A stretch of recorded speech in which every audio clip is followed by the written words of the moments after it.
Hey guys, tonight we're slipping through the carved gates of the Forbidden City, where the air smells faintly of camphor wood, roasted duck, and power. The sun's already down, and the flicker of hundreds of red glass lanterns makes the stone corridors ripple like water. You follow the hush of silk slippers on polished floors, and the deeper you go, the stranger everything gets. Outside, Beijing slumbers in quiet cold, but inside the palace, heat rises off braziers filled with sandalwood coals. Gold-threaded curtains twitch as someone scurries behind them. Maybe a servant, maybe someone you really don't want to owe a favour to. You're not exactly sure why you were invited, which is how most of the guests feel. But you've shown up anyway, because in the Ming dynasty, refusing an imperial banquet is not great for your career. So before you get comfortable, take a moment to like the video and subscribe, but only if you genuinely enjoy what I do here. And hey, post your location and your local time down in the comments. I love seeing how far this sleepy little history family reaches. Now, dim the lights, maybe turn on a fan for that soft background hum, and let's ease into tonight's journey together. You step through the final gate and the world opens. A colonnade of red lacquer pillars leads into the Hall of Supreme Harmony, or at least one of its dining annexes repurposed tonight into an impossible feastscape. This isn't some chill dinner party. This is a ritual, a performance, and a hierarchy map you have to decode, while also figuring out if you're allowed to eat that peacock. You're handed a scroll, not to read, it's a place card, but it's as long as your arm and densely written in brush characters, because your position in this dinner isn't just about where you sit, it's about when you bow, how many sips you take, and whether or not you're allowed to look at the emperor's dish before he touches it. Spoiler, you're not. Even the torches obey protocol. They're spaced in exact proportions, 9 feet apart, honouring the sacred number of the Son of Heaven. Gold and blue panels line the high ceiling, painted with dragons twisting around heavenly spheres, and you do your best not to tilt your head too far back, because showing the bottom of your chin in some circles is considered deeply uncultured. As you make your way to the table, you pass servants kneeling on silk mats, holding lacquer trays as still as statues. One of them blinks and you jump. Another is holding a carved ivory platter of candied kumquats arranged to look like a snow-covered peach orchard. It's beautiful. It's definitely not for you. You keep walking. Banquets like these weren't just about food. They were theatres of power. The Ming dynasty, especially under emperors like Yongle and Xuande, turned them into choreographed spectacles. Think Broadway meets Michelin star anxiety. They weren't held every week, but when they were, they could last hours, or days. And yes, some attendees brought spare shoes. A court musician plucks a soft chord from a guqin in the corner. That's your cue. The doors are closing. Late arrivals are frowned upon, and by frowned upon, we mean there's a whole scroll somewhere listing people who once showed up 5 minutes late and were never heard from again. You slide into the room. The temperature changes slightly as you pass under the hall's arch. You don't know if it's the heat of the charcoal pits or just the gravity of the space. The smell of incense, likely agar wood, imported at great cost, drifts faintly in the air. You don't sneeze. Good start. The table is a long lacquered serpent, winding through the hall in a sort of squared-off spiral. It's shaped like the character for eternity. Classic. No round tables here. Circles imply equality. That definitely wasn't the Ming vibe. You spot your seat marked by your scroll and a tiny jade chopstick rest shaped like a sleeping crane. Cute. You don't sit yet. That's the first rule. No one sits until the signal is given, usually a discreet nod from a eunuch standing beside a curtain, who got the nod from someone else, who got a nod from someone even higher up the nod chain. Historians still argue whether that system worked flawlessly, or created its own chaos of nod misfires that got people demoted. You stand there awkwardly, shifting weight between your feet. The robe you were given to wear is stunning, crimson silk with embroidered plum blossoms, but it's also about 6 degrees too tight in the shoulders. You don't dare tug at it. A man across from you is already sweating through his collar. You feel a little better. Then the music pauses. A slow, deliberate strum. That's it. Everyone lowers onto their cushions at once, knees folding, hands aligned. The hall lets out a collective breath like an animal settling. The banquet is beginning.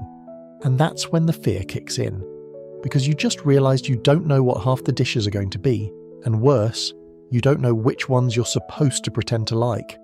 Already trays are gliding across the room, brought in on long bamboo poles balanced across attendants' shoulders. They move like synchronized birds, keeping pace with one another as they set down the first wave of offerings, not plates. Offerings. You recognize almost nothing.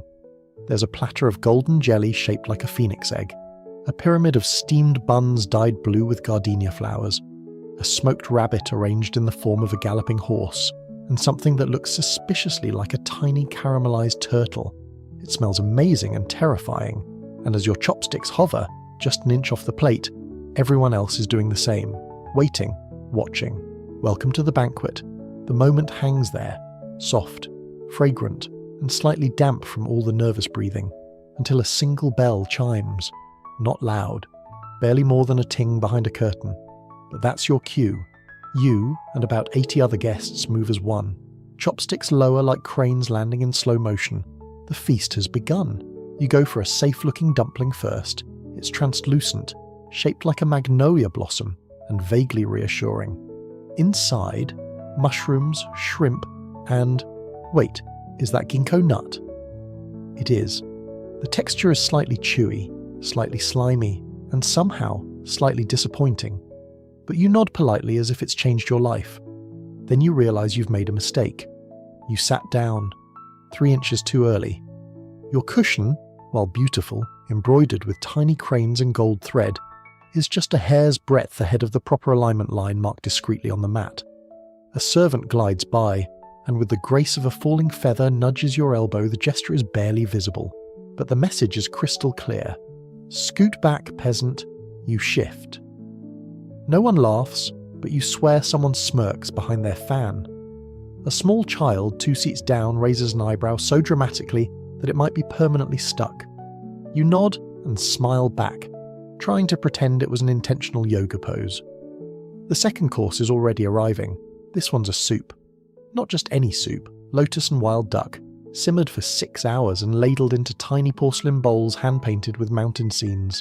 It's clear, delicate, and hot enough to incinerate your tongue if you get too excited. You sip cautiously. Across the hall, a scholar official sneezes into his sleeve and immediately covers it by launching into a quote from Confucius. Smooth. Nobody reacts. Maybe that was protocol. You make a mental note. Next time you sneeze, be profound about it. There's a quiet buzz now, but no one's speaking freely yet. That would be rude. The meal must build in intensity, like a tea ceremony or a slowly unravelling riddle. Ming banquets weren't wild dinner parties. They were operas. You weren't just eating. You were performing respect, submission, intelligence, and refined palate, all at the same time. What looks like a tower of tofu arrives next, garnished with edible gold and slivers of citrus peel. It wobbles just slightly as it's set down, like it knows it doesn't belong here. You prod it carefully. The flavour is surprising. Earthy, sweet, with a hint of fermented bean paste that makes your tongue do a double take. It's the kind of taste that grows on you after, say, 6 years of mandatory palace banquets. Historians still argue whether these early courses were meant to please or test. Was the food selected for harmony, for elegance, or to weed out people who made the fatal mistake of grimacing at a salted duck tongue? Next to you, a minor court official does exactly that. The flicker of discomfort on his face is so brief, it might be mistaken for gas. But one of the servers sees it. You know this because the server vanishes a second later behind a curtain, and you're pretty sure that man is never getting promoted again. You move to the fourth dish, a delicate arrangement of radishes carved into cranes flying over a bed of pickled plum paste. The presentation is stunning. The flavour is complicated. You smile anyway. You're learning. The emperor's not here yet. You'd think that would be terrifying, and it is. But it's also just how it works. The emperor appears when he's ready, sometimes near the end of the meal, sometimes not at all. His physical presence isn't required to dominate the room. His invisible weight hangs over every gesture, every taste, every polite silence. Still, you can feel the tension growing. The conversations are beginning to bubble just a little louder. 2 scholars on your left are debating the merits of a poem that neither of them actually wrote. A merchant down the row claims he's seen a dish prepared with phoenix meat, but then winks. So, maybe he just means peacock, or maybe he's lying entirely. That happens here too.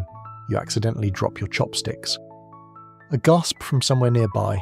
A maid appears out of nowhere and replaces them with a fresh pair. this time carved from sandalwood and scented with orange blossom. You thank her with a nod and a grateful smile, but internally you're spiraling, because once again, you've broken a rule. Dropping chopsticks is bad luck. Depending on which source you read, it either signifies disrespect, clumsiness, or the arrival of bad spirits. You do your best to recover. You pick up a turnip moonslice and chew with intense thoughtfulness, as if reflecting on the Tao. No one comments. That's probably worse. Then, the room changes. No trumpets, no gongs.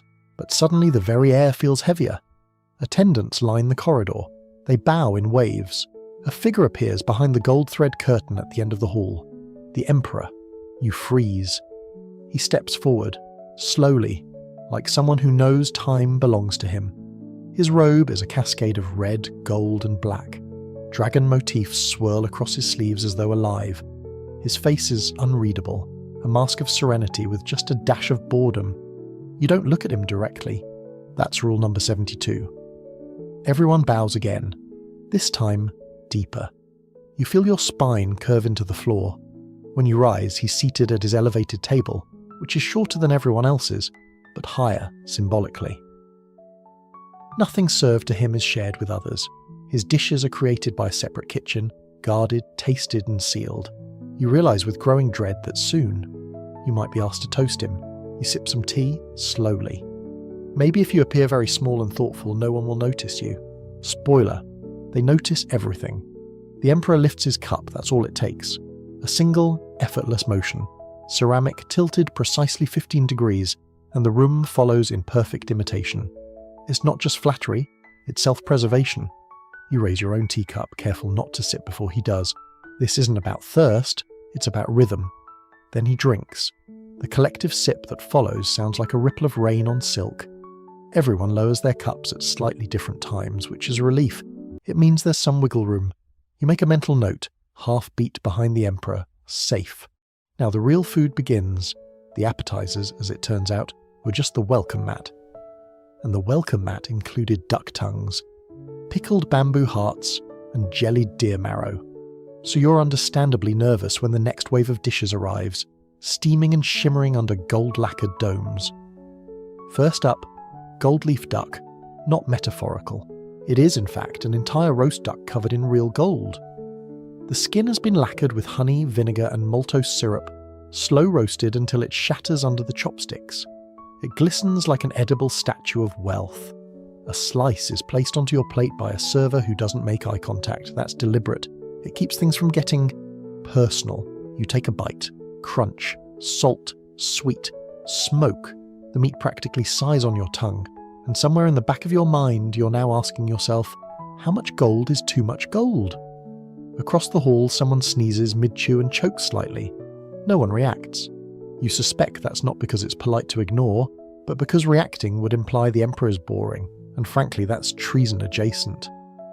Next comes lotus root soup, except this one's floating with something called snow frog jelly. You pause. Snow frog, as in frogs, from snowy places. You glance discreetly at your neighbour's bowl. Yep, same translucent, slightly wobbling cubes nestled among lotus petals like sea creatures in a dream. You sip. The taste is neutral, almost like unsalted hope. Snow frog jelly, by the way, is not a joke. It's the dried, fatty tissue from around the fallopian tubes of a certain frog species. Highly prized, said to be good for the skin, and yes, it's slippery going down. One of the ministers near the head table sneezes too, but his timing is perfect, right as a musical trill echoes from a nearby peeper. So it blends. You admire the technique. The Emperor speaks, not loudly, just a few words to the Grand Secretary seated 2 cushions away. A ripple of low laughter follows, despite the fact that none of you heard what he said. You laugh too. Because if the Son of Heaven chuckles, you chuckle. A tray glides past, bearing carved radishes shaped like cranes flying through a peppercorn cloud. You're starting to see a pattern. Every dish is metaphor. The duck wasn't just duck, it's prosperity. The frogs, vitality. The cranes, long life. The symbolism here is more layered than an onion stuffed with 9 types of meat, which, yes, is another course later. Historians still argue whether Ming banquet dishes were truly crafted for flavour or if meaning outweighed taste. One Qing critic, writing later of course, mocked Ming menus as poetry with indigestion. Then comes bear paw. No, seriously, actual bear paw. A delicacy so rare that even some emperors refused it out of moral qualms. But tonight's host apparently is feeling traditional. It arrives in a bronze basin braised with yellow wine and abalone. The meat is gelatinous and rich. If you can get past the mental image of Winnie the Pooh losing a limb, you chew slowly, just one bite. Everyone else does the same, except the eunuch behind you who audibly gulps at the smell. You don't turn around. Someone murmurs a verse. The bear, though fierce, yields at the feast, and a few guests nod like it's the first time they've ever heard that line. It's not. At this point, the courses are coming in waves so fast you begin to lose track. Scallops glazed with osmanthus syrup, goose tongue rolls, jellyfish salad tossed with plum wine. Your palate is experiencing a full spectrum of flavours: umami, sour, earthy, smoky, metallic, and something suspiciously like soap, but you smile through it. Quirky side note, one of the dishes is a mock dragon egg, which turns out to be a boiled goose egg filled with minced pork, more goose, and dyed lotus seeds. It's served on a nest of spun sugar, looks delightful, tastes very warm. You try to slow down, not because you're full, though you are, but because rushing is a cardinal sin. Eating too fast implies greed. Too slow suggests disdain. Every motion is part of your social script. And the emperor? He hasn't touched the bear paw. You wonder if that means anything. It probably does. Or maybe he's just not in the mood for paws tonight. Hard to say. The emperor is a riddle wrapped in a robe, seated on a throne that might actually be a symbolic mountain. You pretend not to care. Suddenly a small commotion. A sauce tester, one of the unlucky souls whose job it is to sample imperial dishes before the emperor does, lets out a faint groan and slumps. The hall freezes. 2 guards appear instantly, dragging the man behind a silk partition. Everyone continues eating. This isn't your first sauce tester collapse, probably won't be the last. Most aren't poisoned, they just faint from pressure, dehydration, or the sheer terror of their job. But nobody asks. The performance must go on. You reach for the next dish and realise your jade chopsticks are now slick with condensation. You wipe them discreetly on the cloth napkin that you're not sure you're allowed to use. It's embroidered with gold thread bamboo, which might mean it's ceremonial or just expensive. Either way, it's too late now. You take another bite, something sweet and citrusy, wrapped in a fish skin lattice, and smile faintly as it hits your tongue. The emperor leans back. Another sip of tea. The music pauses. Everyone freezes. You sense the rhythm of the night changing again, like a long exhale. He might speak soon, or he might test your poetry skills. You begin mentally composing a line about moonlight and duck fat, just in case. The room stills as the emperor places his teacup on a tiny rosewood stand. It's an elegant movement, subtle, slow, decisive. One of those gestures that tells you something important is about to happen, or maybe not. That's the game. You straighten your posture. At the far end of the hall, a eunuch steps forward and reads out a short poem. His voice is soft, melodic, rehearsed to the syllable. It references plum blossoms blooming in winter, the silence of falling snow, and the harmony of heaven and earth. Nobody breathes too loudly while it's happening. Then the emperor smiles. The reaction is immediate. Ripples of relief move across the faces in the hall like light across water. A low murmur of appreciation follows. Someone dabs their forehead. Someone else exhales a little too loudly and gets elbowed by a neighbour. And then, finally, he speaks. A single sentence. Let us savour the joy of the mountain and stream. Everyone nods as if it's both profound and personally meaningful. And you? You act like this is exactly the moment you were waiting for. Because you've read the ancient court manual, or at least skimmed it. And you know that when the emperor offers poetic reflection, you're supposed to respond in kind. Emotionally, not verbally. Heaven forbid you speak uninvited. Your attention is dragged away by the gentle arrival of yet another dish. This one is a steamed fish, served whole, garnished with goji berries and a sauce that smells faintly like apricot and aged vinegar. Its eye stares up at you, a little too intently. You poke it. It winks. No, wait. That was just the oil catching the torchlight. You hope. As the courses continue, your stress levels begin to shift. You're less panicked about the food and more worried about the social landmines. For instance, how many sips of wine are appropriate after a toast? Answer: 1 or 3, or just enough to show gratitude but not enough to imply drunkenness. Historians still argue over the exact rule. You glance toward the centre of the hall. The emperor remains serene, but his eyes are scanning. He's not eating much, but he's watching. Now comes the infamous robe check. See, tonight you're wearing a court robe provided for guests. You were told it's crimson silk with plum blossom embroidery. Auspicious, subtle, appropriate. You were told wrong. It's similar to the one worn by one of the upper ministers, which means you're now fashion matching someone 20 ranks above you. And that is bad. Not execution bad, but never eat near the emperor again bad. You try to shrink into your cushion. A eunuch approaches with a smile just a little too tight. He adjusts your collar, just a hair. It's a silent warning. We see you.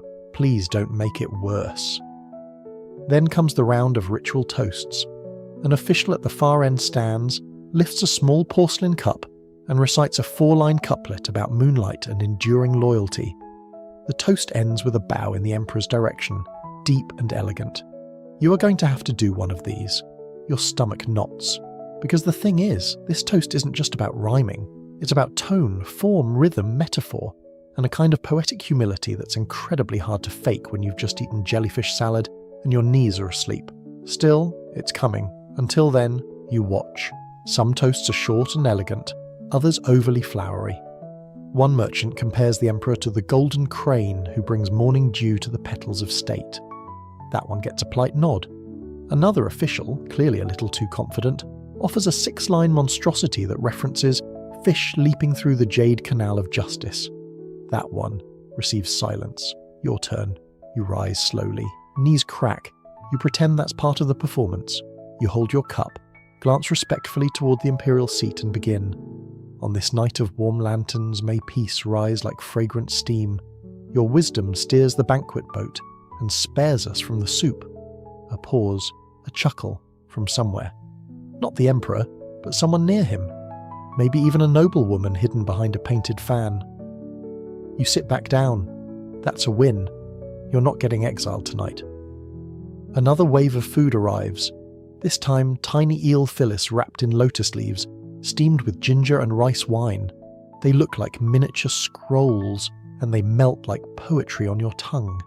You're beginning to understand why some courtiers called these banquets tastings of the cosmos. Also, indigestion traps. The emperor has not spoken again, but his presence is enough. You find yourself checking his posture every time you lift your chopsticks, just to make sure you're not eating too fast. His calm, composed demeanour is both soothing and nerve-shredding. And then he rises. Not fully, just shifts. But that movement triggers an avalanche of reactions. Cups pause mid-air. A flute player stops mid-note. Someone drops a bun. You freeze. He gestures. And from behind a curtain, a new dish is brought forward on a black lacquer tray adorned with mother-of-pearl inlay. The servers bow low and the dome is lifted with silent ceremony. It's a dish you've heard rumours about. Stuffed lychee quail. The bird is deboned, reassembled, and stuffed with minced shrimp, chestnut, lychee flesh, and a reduction of plum wine.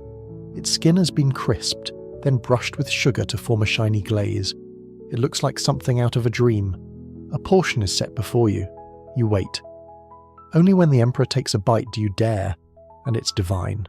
The sweetness, the tang, the faint iron of the quail, it all sings together. You consider writing a second toast just for this dish.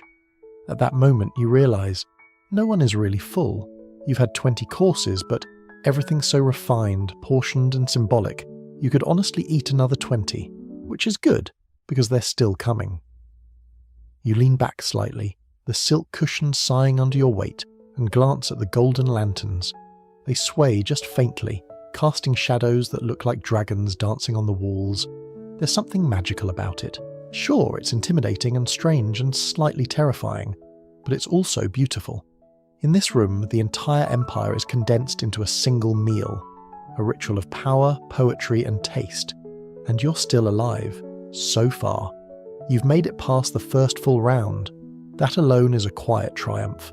No food dropped, no poetry flubbed, no accidental eye contact with the emperor. Your robe scandal has been gently corrected. You're still in the game. But now it gets trickier. Because it's not about the food anymore. It's about you, your reactions, your timing, your ability to read the invisible dance of status cues happening around you like a slow-motion chess match on velvet cushions. The next course arrives.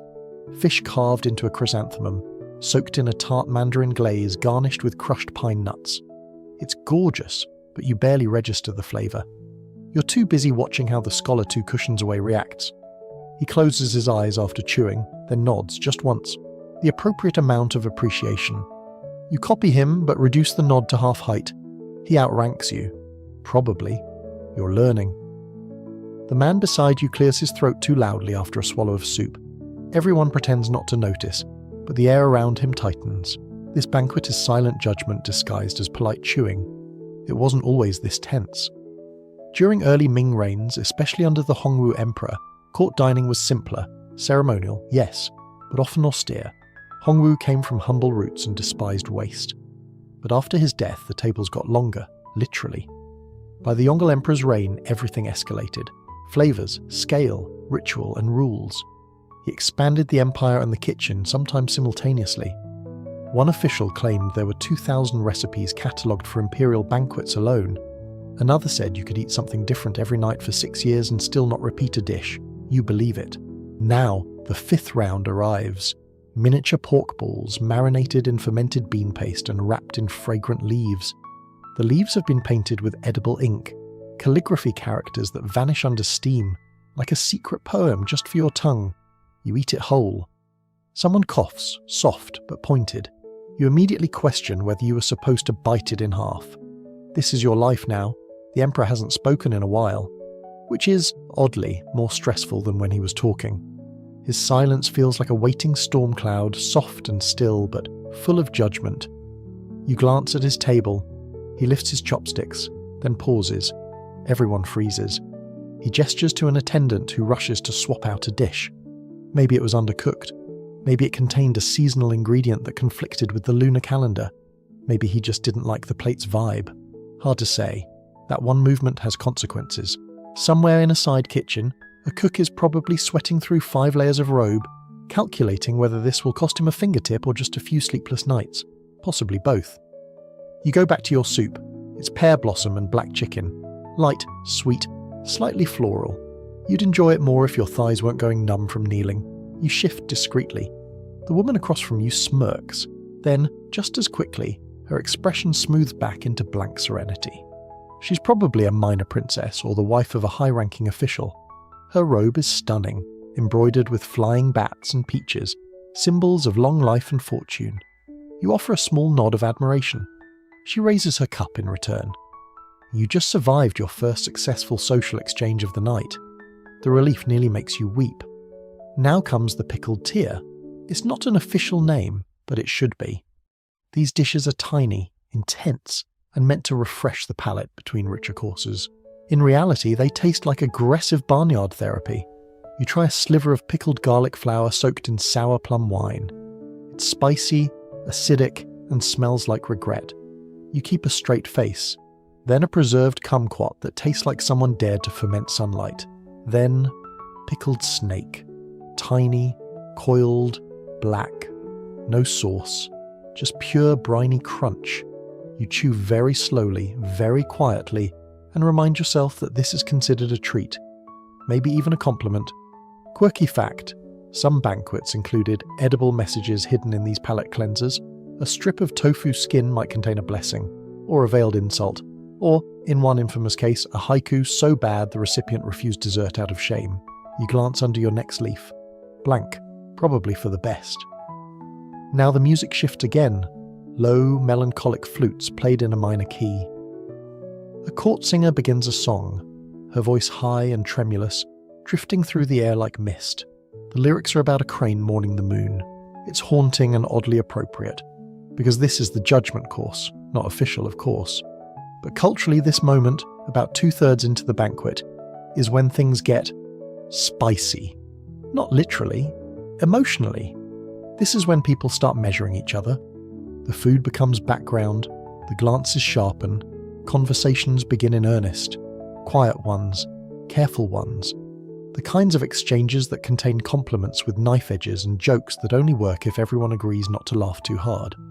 Someone 2 seats away mentions a recent flood in the south.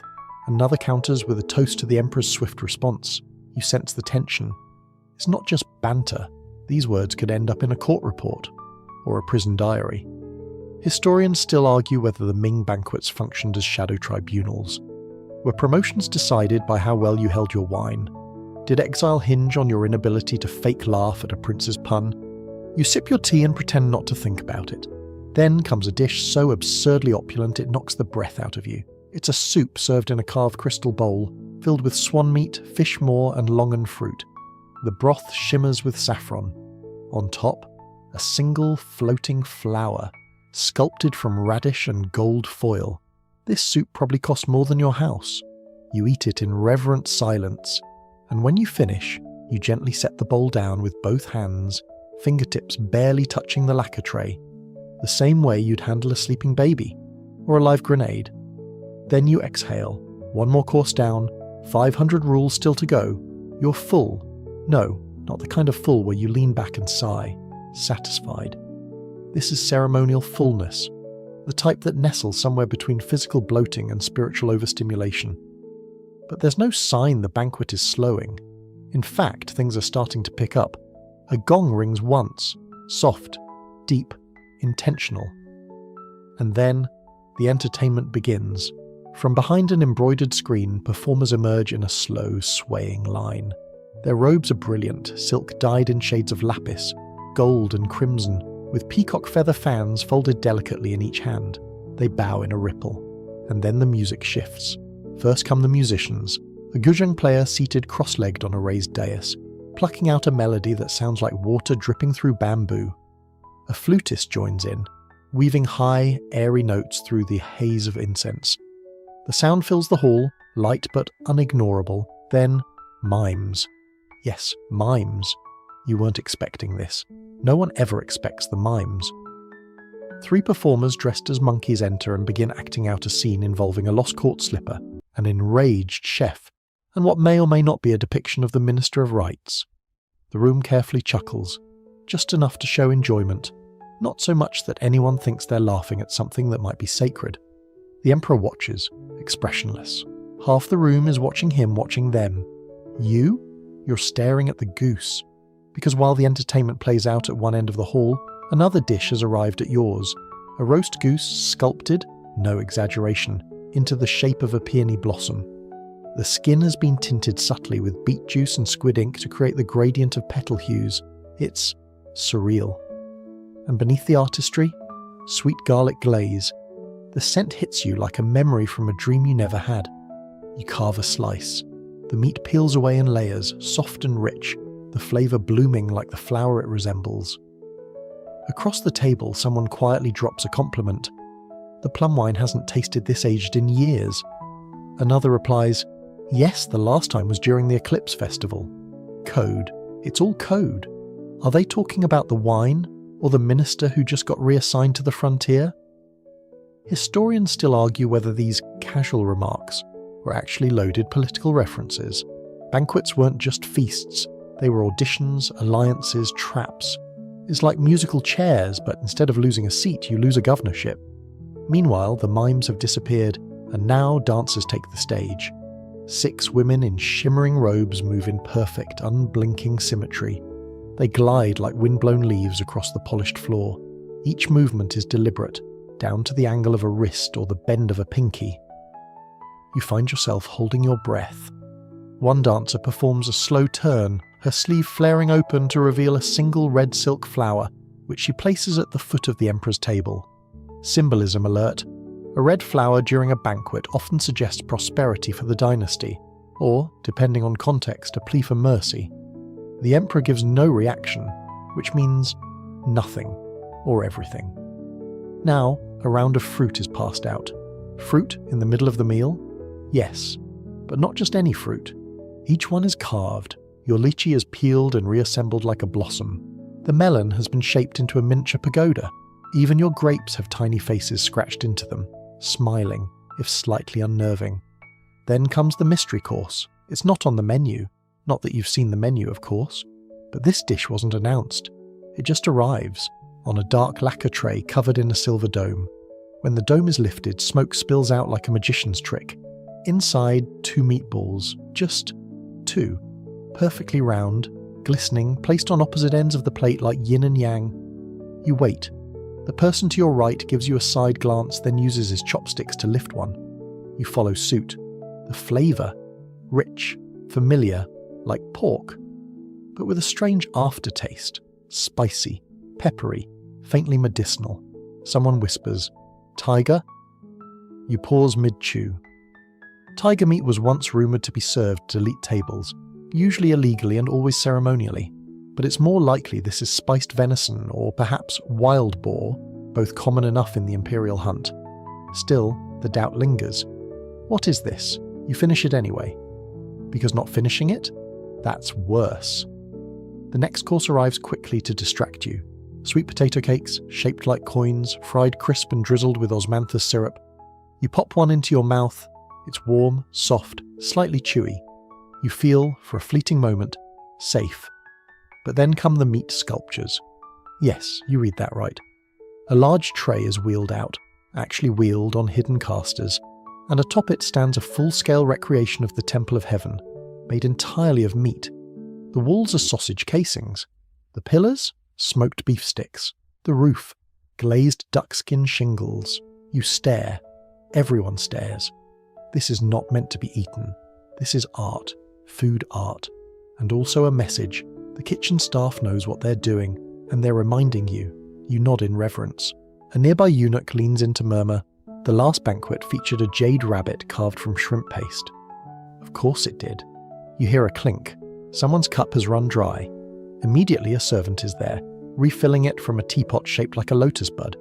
You hold your own cup slightly to the side, not empty yet, but low. A servant bows and pours, silent as mist. The wine has grown sweeter, or maybe you've just surrendered to it.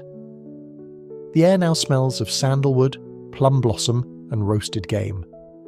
Music continues, slow and hypnotic.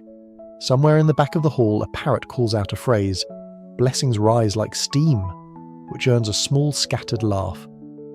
Trained parrots were a common fixture at elite banquets. They repeated poems, toasts, occasionally gossip. One bird, according to a 15th century account, famously outed a treasonous affair by mimicking a forbidden nickname. That banquet ended with fewer guests than it began with. You glance at tonight's parrot. It just fluffs its feathers and yawns. Lucky bird.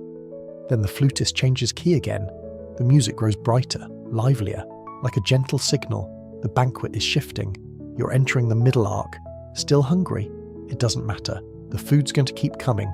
And now everyone starts speaking a bit louder. This is where alliances are made, or broken, and you take another sip of wine, adjust your cushion, and prepare to survive the next course of theatre. You take another careful sip of wine, chrysanthemum this time, cooled and poured from a jade-handled vessel that probably cost more than your entire street back home, and you realise your fingers are slightly trembling. Not from fear, surprisingly, from fatigue. Holding your chopsticks like a noble for hours takes a toll, and not just any chopsticks. Yours are jade, a gift supposedly, or a test. Jade chopsticks are beautiful, smooth, and prestigious. They are also infamously hard to use, slippery, weighty, slightly uneven in temperature because of how they hold the ambient chill of the room. You've dropped 3 things so far but caught 2. You're counting it as a win. The man to your left, an older gentleman with a wispy beard and a mole shaped like a comma, has bamboo. Humble, practical, grippy. You envy him. But the jade means something. It means you're being watched. You pick up a slice of pear-glazed venison with all the grace of a puppeteer with stiff strings. It flops slightly but lands intact on your plate. You smile serenely and pretend that was intentional. Chopsticks, in Ming court banquets, weren't just tools, they were symbols. Jade signified wealth, status, or favour. Gold was rare and often reserved for royalty. Bamboo was practical. Ivory was common among scholars. But you've been handed jade, which says, "Show us what you've got." You chew slowly. The venison is exquisite, tender, sweet, and just a little gamey, balanced by the crispness of the accompanying pickled lotus stem. Quirky tidbit. There were written etiquette scrolls devoted entirely to chopstick handling, angling your chopsticks too vertically, aggressive, resting them across your bowl, funerary, tapping them together, essentially asking to be disowned. And yet, no one tells you the rules up front. You're supposed to know, or at least fake it with enough dignity that no one has to correct you in public. You reach for a turnip petal. It squirts, just a tiny splash of gingered brine. It lands on the silk of your sleeve, your crimson silk sleeve with the already borderline controversial embroidery, and you instinctively flinch. The servant at your elbow doesn't miss a beat. With the elegance of a swooping crane, she produces a delicate cloth, bows, and dabs the stain in one fluid motion. No words, no judgment. You mouth a silent thank you and stare at your chopsticks like they've betrayed you. Across the table, someone begins a soft recitation, a toast, maybe, or a spontaneous poem about the flavour of plum blossom soup. You catch just a phrase, like memories dissolving in winter rain, and someone responds with a subtle applause of fingernails tapping porcelain. The whole hall is a web of coded messages, and you're the spider with one broken leg pretending you know where all the strands lead. Now a new course arrives. Steamed abalone nestled inside a sculpted taro blossom. The abalone is delicately flavoured with Shaoxing wine and something floral. Maybe rose. You can't tell. The texture is firm but tender, like velvet that's been taught etiquette. You manage to eat it cleanly. No slips, no splashes. You even catch someone nodding approvingly from 3 seats down. Maybe it was meant for someone else, but you'll take it. The Emperor, meanwhile, hasn't touched his jade chopsticks in 5 minutes. He's sipping wine, listening to a conversation at his left and making no expressions whatsoever. This is where it gets dangerous, because the longer he stays silent, the more the room fills with subtle performances, everyone trying to be noticed, without trying to be noticed. It's like a talent show with the lights dimmed and the judges hidden behind curtains. Someone nearby, probably a literary official, has folded his napkin into a shape that looks suspiciously like a mountain. You don't know if it's an accident or a reference to the Emperor's recent poetry. Either way, it earns a murmur of interest. Another man lifts his cup and, before drinking, taps the table twice with 2 fingers. It's a southern custom, an unspoken thank you gesture, often used for superiors. But it's subtle, and it catches the eye of a nearby eunuch. You decide not to copy it. You're not from the south. It might look like overreaching. Your next dish is a small bundle of chrysanthemum petals filled with crab meat and pine nuts, wrapped in rice paper and steamed in bamboo. The flavour is delicate, almost elusive, like eating the idea of a flower. And that's when the silent server places something new in front of you. Not food, a box. It's no larger than a chessboard, lacquered black with a red phoenix seal on top. You've heard of this, the courtesy game. Sometimes, a guest is given a surprise puzzle or task during a banquet, an intellectual challenge, a riddle, a poetic prompt, to demonstrate their grace under pressure. You open it carefully. Inside, a fan, blank, white silk, a calligraphy brush rests beside it, a shallow dish of ink. You exhale slowly. This isn't about food anymore. It's about wit, style, artistry. You dip the brush in the ink, let the bristles soak, and begin to write. Not a poem, too risky. You write a single phrase. Beneath the plum moon, silence ripens. You fold the fan and set it back in the box. You do not smile. You do not look around. You simply bow, once, and return to your food as if nothing happened. A servant takes the box, and moments later, a tiny nod passes from the dais. From the Emperor? From one of his secretaries? You don't know, but your pulse slows slightly. That was the right move. Historians still debate whether fan calligraphy was mandatory performance or spontaneous tradition. There's even a recorded instance of a general being dismissed from court after drawing stick figures. Bold, misguided. A fresh dish arrives. Glutinous rice dumplings in osmanthus syrup. Soft, warm, fragrant. You take one bite, and for a brief moment it all fades. The noise, the pressure, the endless balancing act. It's just sweet rice and warmth in your mouth. And then you look down. Your jade chopsticks are missing. They've been replaced with gold ones. You stare at the gold chopsticks. Your first instinct? Panic. Because this is not a casual upgrade. No one just swaps your jade for gold without a reason. It's either a mistake, a message, or a promotion. And all three are dangerous. Gold chopsticks mean attention. They are rare, used only by the most favoured guests or those with direct imperial recognition. A mistake seems unlikely. A warning? Possible. A test? Almost certainly. You glance around. No one else at your tier has received gold. One of the high ministers at the Emperor's table has them, a visiting Mongol envoy, and now, you. The servant who delivered them has already melted into the background. No explanation, no card, no eye contact. You pick them up. They're heavier than jade. Cool to the touch. The tips are textured in tiny grooves for better grip, which is ironic because now your hands are shaking. Just in time, another dish arrives. Tea-smoked carp in a delicate orange glaze. It's sliced thin, each piece shaped like a fish scale and arranged to resemble a swimming koi. You spear a piece with deliberate slowness. It doesn't slip. Small victories. But gold chopsticks aren't just for show. They signal status. And status in this room is radioactive. People start to notice. The man across from you raises a perfectly sculpted eyebrow. A woman further down leans slightly forward, her gaze pausing on your place setting just a second too long. You keep eating. Then the tea arrives. Not just any tea. Imperial tribute tea. It's poured from a celadon pot shaped like a plum blossom bud. The spout so narrow it takes 10 full seconds to fill your cup. The liquid is pale green, faintly floral, slightly bitter, exactly as it should be. But the moment your cup is full, a servant appears again. She places a second cup beside the first. Uh-oh. 2 cups, that's not standard.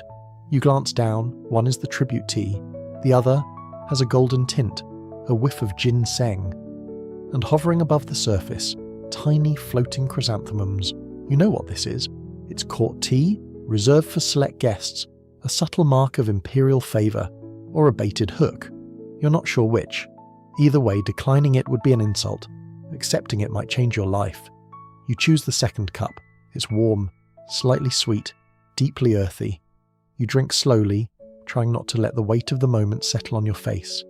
Beside you, the older official with bamboo chopsticks chuckles under his breath. Careful, he murmurs, without looking at you. It only takes 1 flower in your tea to change your career. You give him the faintest smile. It's a friendly warning. Maybe. And then, just as your nerves start to settle, the tea ritual begins. You're not sure who initiates it. One of the nobles near the dais, perhaps. But suddenly the room adjusts. Everyone sits straighter. Teacups are held in both hands. The pace slows. Because here in the Ming dynasty, tea isn't just tea. It's language, rank, subtext. Pouring tea for someone senior to you, a gesture of humility, refilling someone's cup, friendship, or flattery, receiving tea and not touching it, disapproval. And worst of all, drinking before the emperor sips. You sit very still. The emperor lifts his cup. You count 2 seconds, then 3, then sip. Chrysanthemum and ginseng. Balanced, regal. The kind of flavour that reminds you you're not royalty, but you're being watched by it.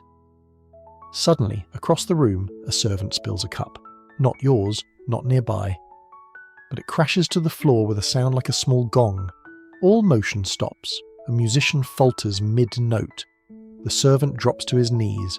The tea spreads across the floor like ink on parchment. The emperor does not react. But a eunuch whispers something to a secretary, and the servant is quietly escorted from the room. No fuss, no punishment. Not tonight. But he won't be back. Everyone knows it. You go back to sipping, carefully. Historians still debate whether these tea moments were acts of grace or veiled inquisition. One wrong move, too much sugar, too little etiquette, and entire reputations could evaporate. Back at your cushion, a servant kneels beside you and whispers, "The emperor invites your thoughts on the harmony of the meal." Oh no. This is either an enormous honour or a dangerous misunderstanding. You're supposed to say something. Graceful, short, poetic. You swallow, then murmur, each course drifts into the next like petals on a stream. The balance is luminous. The servant bows and disappears. You don't know if it was good, but you didn't babble, you didn't overpraise, and you didn't compare the emperor to a dumpling. So, acceptable. You return to your golden chopsticks and lift a slice of ginger-roasted duck breast. A single flake of salt sparkles on the edge. You chew slowly. It's divine. If you were allowed to close your eyes and sigh, you would. But everyone is watching now. You're a name, a place, a possible contender in a game you didn't even know you entered. You take another sip of your ginseng tea. It tastes like power with a hint of floral risk. And now comes the finale of the tea ritual, the silent toast. Everyone in the room lifts their cups toward the dais. No clinking, no words, just a wave of motion, fluid as wind through grass. You follow. Your gold cup catches the candlelight. The emperor returns the gesture, barely. And then he sets his cup down. The next course is already on its way. The soft clatter of porcelain and rustle of silk signals the arrival of something different. You notice the shift before you smell it, before you even see it. The servers now wear white gloves. The dishes are smaller, stranger. Someone near the center table coughs, not out of illness, but out of surprise. You've entered the fermented curiosities stage. This is where the kitchen stops pretending to be polite. These dishes aren't designed to soothe or flatter. They're here to challenge, test your grace, measure your grit, and most of all, to entertain the emperor with your face. First up, a small porcelain shell, cupping a greyish paste that smells faintly of old books and wet rope. The eunuch behind you murmurs softly, "Fermented river crab." You've heard stories. Crabs sealed in jars, aged with rice wine, ginger, salt, and thyme. The flavour is rich, pungent, often described as an acquired scream. You lift your gold chopsticks, scoop just a bit, just enough, and bring it to your mouth. Boom. It hits your palate like a symphony of vinegar, earth, and shrimp that's been living in a wine cellar since last winter. It's sharp, slightly fizzy, and deeply, profoundly weird. You don't gag. That's the win. You even nod slightly. The trick is not to show enjoyment, but to show respect. A quiet voice across the table. Excellent mouthfeel. That person is lying. Next comes something harder to explain. A folded banana leaf, unwrapped to reveal translucent jiggling slices of what looks like pickled jellyfish, marinated in aged soybean brine, and garnished with what can only be described as a suspiciously damp flour. You chew it slowly. It tastes like sour silk, possibly sadness. And then, the infamous dish. You've heard rumours. Fish pickled in yak's tears. It arrives looking deceptively simple. Thin slices of freshwater fish, delicately arranged in concentric circles, each one glistening slightly from a clear, viscous glaze. You can't smell anything yet, but everyone at the table has just gone quiet. You lean in. The scent is soft at first, grassy, clean. Then it deepens, a sour note, a trace of something mammalian. You blink. The eunuch confirms it. The marinade includes yak's milk and the salt of its tears. Quirky fact, the origin of this dish is traced to the far western regions of the Ming Empire. Yaks, when stressed, produce a kind of salty, mineral-rich tear that nomadic cooks allegedly harvested. Most historians suspect this is poetic metaphor, but the kitchen tonight?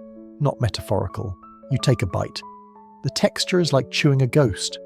The flavour dances between tart and smoky, then vanishes as quickly as it came. You swallow and sip tea, and somehow you feel more awake than ever, like your taste buds just returned from a pilgrimage. Beside you, someone coughs once, then says, delicate, introspective. Another guest echoes, a rare harmony of fish and grief. You suspect these people practice in front of mirrors. The emperor has not touched the dish, but he has allowed it to be served, which means it's a test, for you, for everyone. You pass, barely. Next arrives a surprise, fermented tofu stuffed into hollowed bitter melon, topped with dried plum powder. It's like someone captured the entire flavour spectrum of the human condition and injected it into a sponge. You don't hate it, you don't love it, you endure it. Across the hall, a man from the northern provinces laughs softly and reaches for seconds. Show off. A whisper circulates. Tonight's menu may have been inspired by a tribute collection from the imperial kitchens of Yunnan. That would explain the boldness, the fermentation, the subtle dare in every bowl. Historians still argue whether these dishes were included to honour regional cuisine or simply to provoke reactions. Some scholars believe the emperor enjoyed watching stiff officials sweat over sour eel jelly more than the dish itself. You feel seen. Then, a cup of what looks like broth. Pale, slightly green. You take a sip. It's bamboo vinegar and aged garlic broth. There are no solids, just liquid. Pure, distilled sharpness. Your jaw tingles. Your ears pop. You suppress the instinct to flinch. The woman across from you exhales as though she's achieved enlightenment. Meanwhile, one unfortunate nobleman further down the table accidentally chokes on a fermented mustard root chip. It happens fast.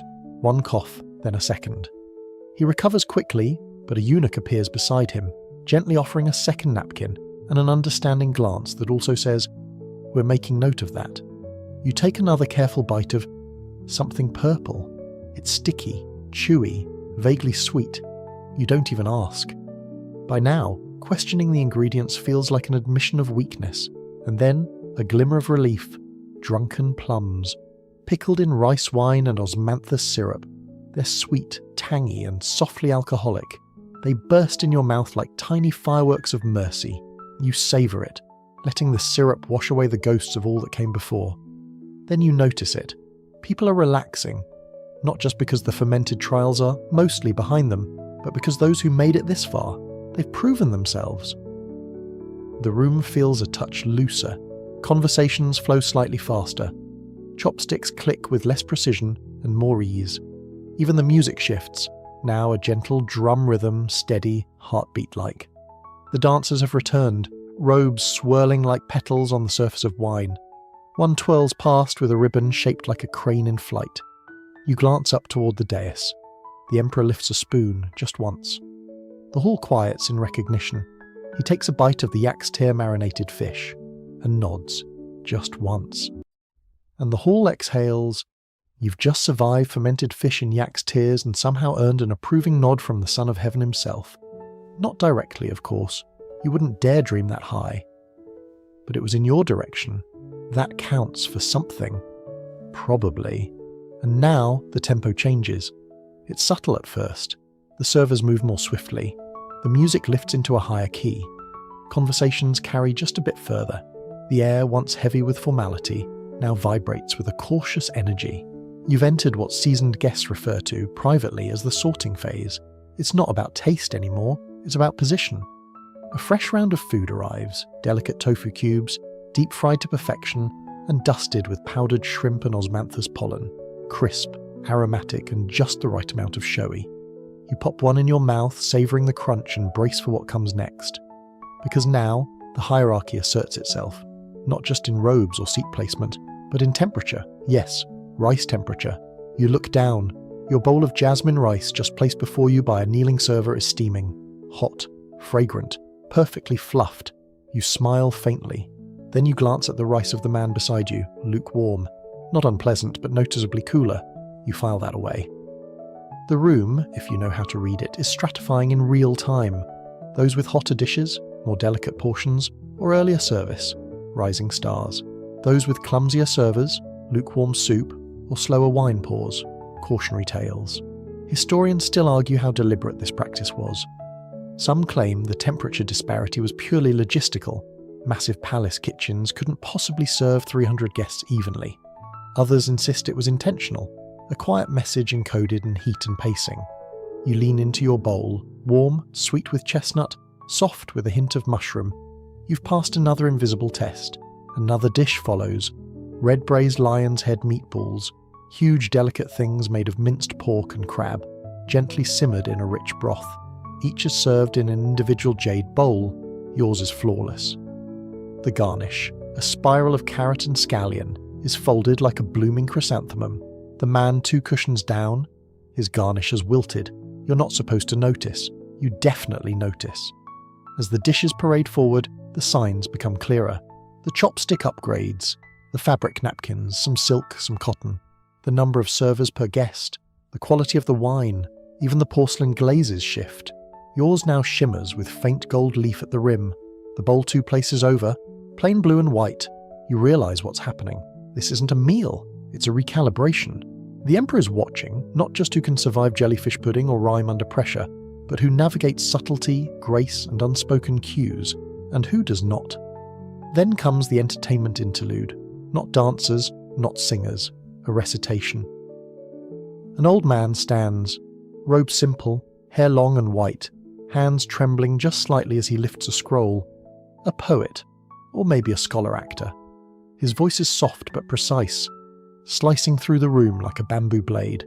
He speaks of rivers at twilight, of plum trees blooming during drought, of a fox who dreamt he was a man and awoke to find himself at a banquet. The room listens, rapt. Even the emperor leans ever so slightly forward. Then comes applause, not with hands, but with fingertip taps on porcelain. You join in. The sound is like rain on glass, gentle, uniform. You're still part of this rhythm. But then, suddenly, someone moves too fast. A courtier near the eastern wall stands. Too quickly. His cup tilts. Wine spills across the lacquered table. A servant lunges to catch it with a cloth, but it's too late. The spill soaks into a painting of cranes embroidered on the table runner. Silence. You glance at the emperor. Still. Expression unreadable. The courtier bows deeply. Lower. Lower still. He mutters something about apologies and plum blossoms. His voice is steady, but the sweat on his neck glistens under the lanterns. A eunuch whispers something into the ear of a secretary. A scribe makes a note. That's all. He won't be dragged out. Not tonight. But you won't see him at the next banquet. Back to your plate. Tiny dumplings filled with shredded duck and pickled tangerine peel. Each is dyed a different shade of spring. Pale green, soft yellow, delicate pink. They're shaped like baby peaches. You eat one. The flavour bursts like a memory of joy. Then, a new complication. A server appears with an additional tray. On it, 3 sauces. You weren't told which to use. One is a dark soy reduction with black garlic. Another a floral vinegar with hints of chrysanthemum. The last, fiery red, flecked with what looks like crushed peppercorn and, possibly, gold leaf.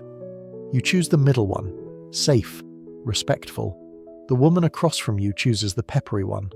Her eyes water slightly, but she doesn't flinch. Brave or reckless. The server bows faintly as if approving the boldness. You realise again that this is the banquet's true design.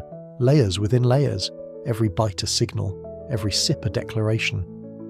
And now the emperor rises. Not fully, just a shift. But again, the room adjusts. Voices dim. Bowls are lowered. He leans toward one of his secretaries and speaks in tones too soft to hear. Then he gestures, and several attendants begin circulating with silver-plated trays, each holding a delicate blossom made of sugar and rice flour. These are huagao, flour cakes. They're a sign of favour. Not everyone receives one. You do. You stare at it. White petals dusted with cinnamon. A golden centre. It's warm. And suddenly you're not sure whether to eat it or frame it. You take one bite. Soft, sweet, a faint touch of rosewater, and the unmistakable taste of being seen. You bow silently toward the dais, because right now your rice is warm, your bowl is gilded, and your sugar flour is still intact. And for this moment at least, you are surviving the invisible battlefield of rank. You stare down at the hollow stalk of your sugar flour. It's mostly gone now. Only a few flecks of cinnamon-dusted rice flour cling to the edge of your plate. Sweetness still lingers on your tongue, and for the first time tonight, you feel something dangerously close to satisfaction. Naturally, this is when the sauce tester collapses. It's subtle, as far as dramatic faintings go. One moment, he's standing beside the emperor's table, porcelain spoon poised over a bowl of winter melon broth. The next, he wobbles slightly, drops the spoon with a delicate clink, and crumples sideways in a whisper of silk. Gasps echo across the hall like wind through reeds. One of the flutists misses a note. The room freezes, except for the eunuchs. They are prepared for this. 2 of them sweep forward, quick, quiet, synchronized. They catch the man before he hits the floor and vanish behind the golden curtains with the efficiency of stagehands during a costume change. In their place, a new tester steps up. He's younger, paler, possibly shaking, but still standing. You can't help but wonder what was in that broth. Historically, sauce testers, or taste guardians, were often prisoners, servants, or low-level attendants rewarded for obedience with the honour of risking sudden, delicious death. It wasn't just about poison detection. It was symbolic, reinforcing the Emperor's distance from mortal danger. The Emperor, by the way, has not blinked. He turns slightly and whispers to his secretary, who nods once and makes a neat stroke on a scroll. The Emperor then takes a small spoonful of the very broth and sips, calm, measured. He is declaring without words, "I fear nothing." The room exhales. Your next course arrives. Ironically, it's soup. You try not to overthink it. It's a double-boiled pear and lily bulb tonic, meant to soothe the digestion and calm the nerves. The flavours are gentle, floral, faintly sweet. You focus on the warmth, the simplicity, the fact that no one around you seems to be keeling over. Then a bowl of shark fin congee appears, thick, rich, full of long-simmered flavour and imperial luxury. You take a bite, aware of the implications. Shark fin was considered a delicacy, expensive, controversial and symbolic of rank. If it's on your tray, someone somewhere thinks you matter. You smile, faintly, just enough. But now you begin to notice something else. Not everyone is being served the same dishes anymore. The group far to your left receives pheasant with goji berries. The group to your right is offered a plate of braised tofu with preserved radish, more humble but elegantly plated.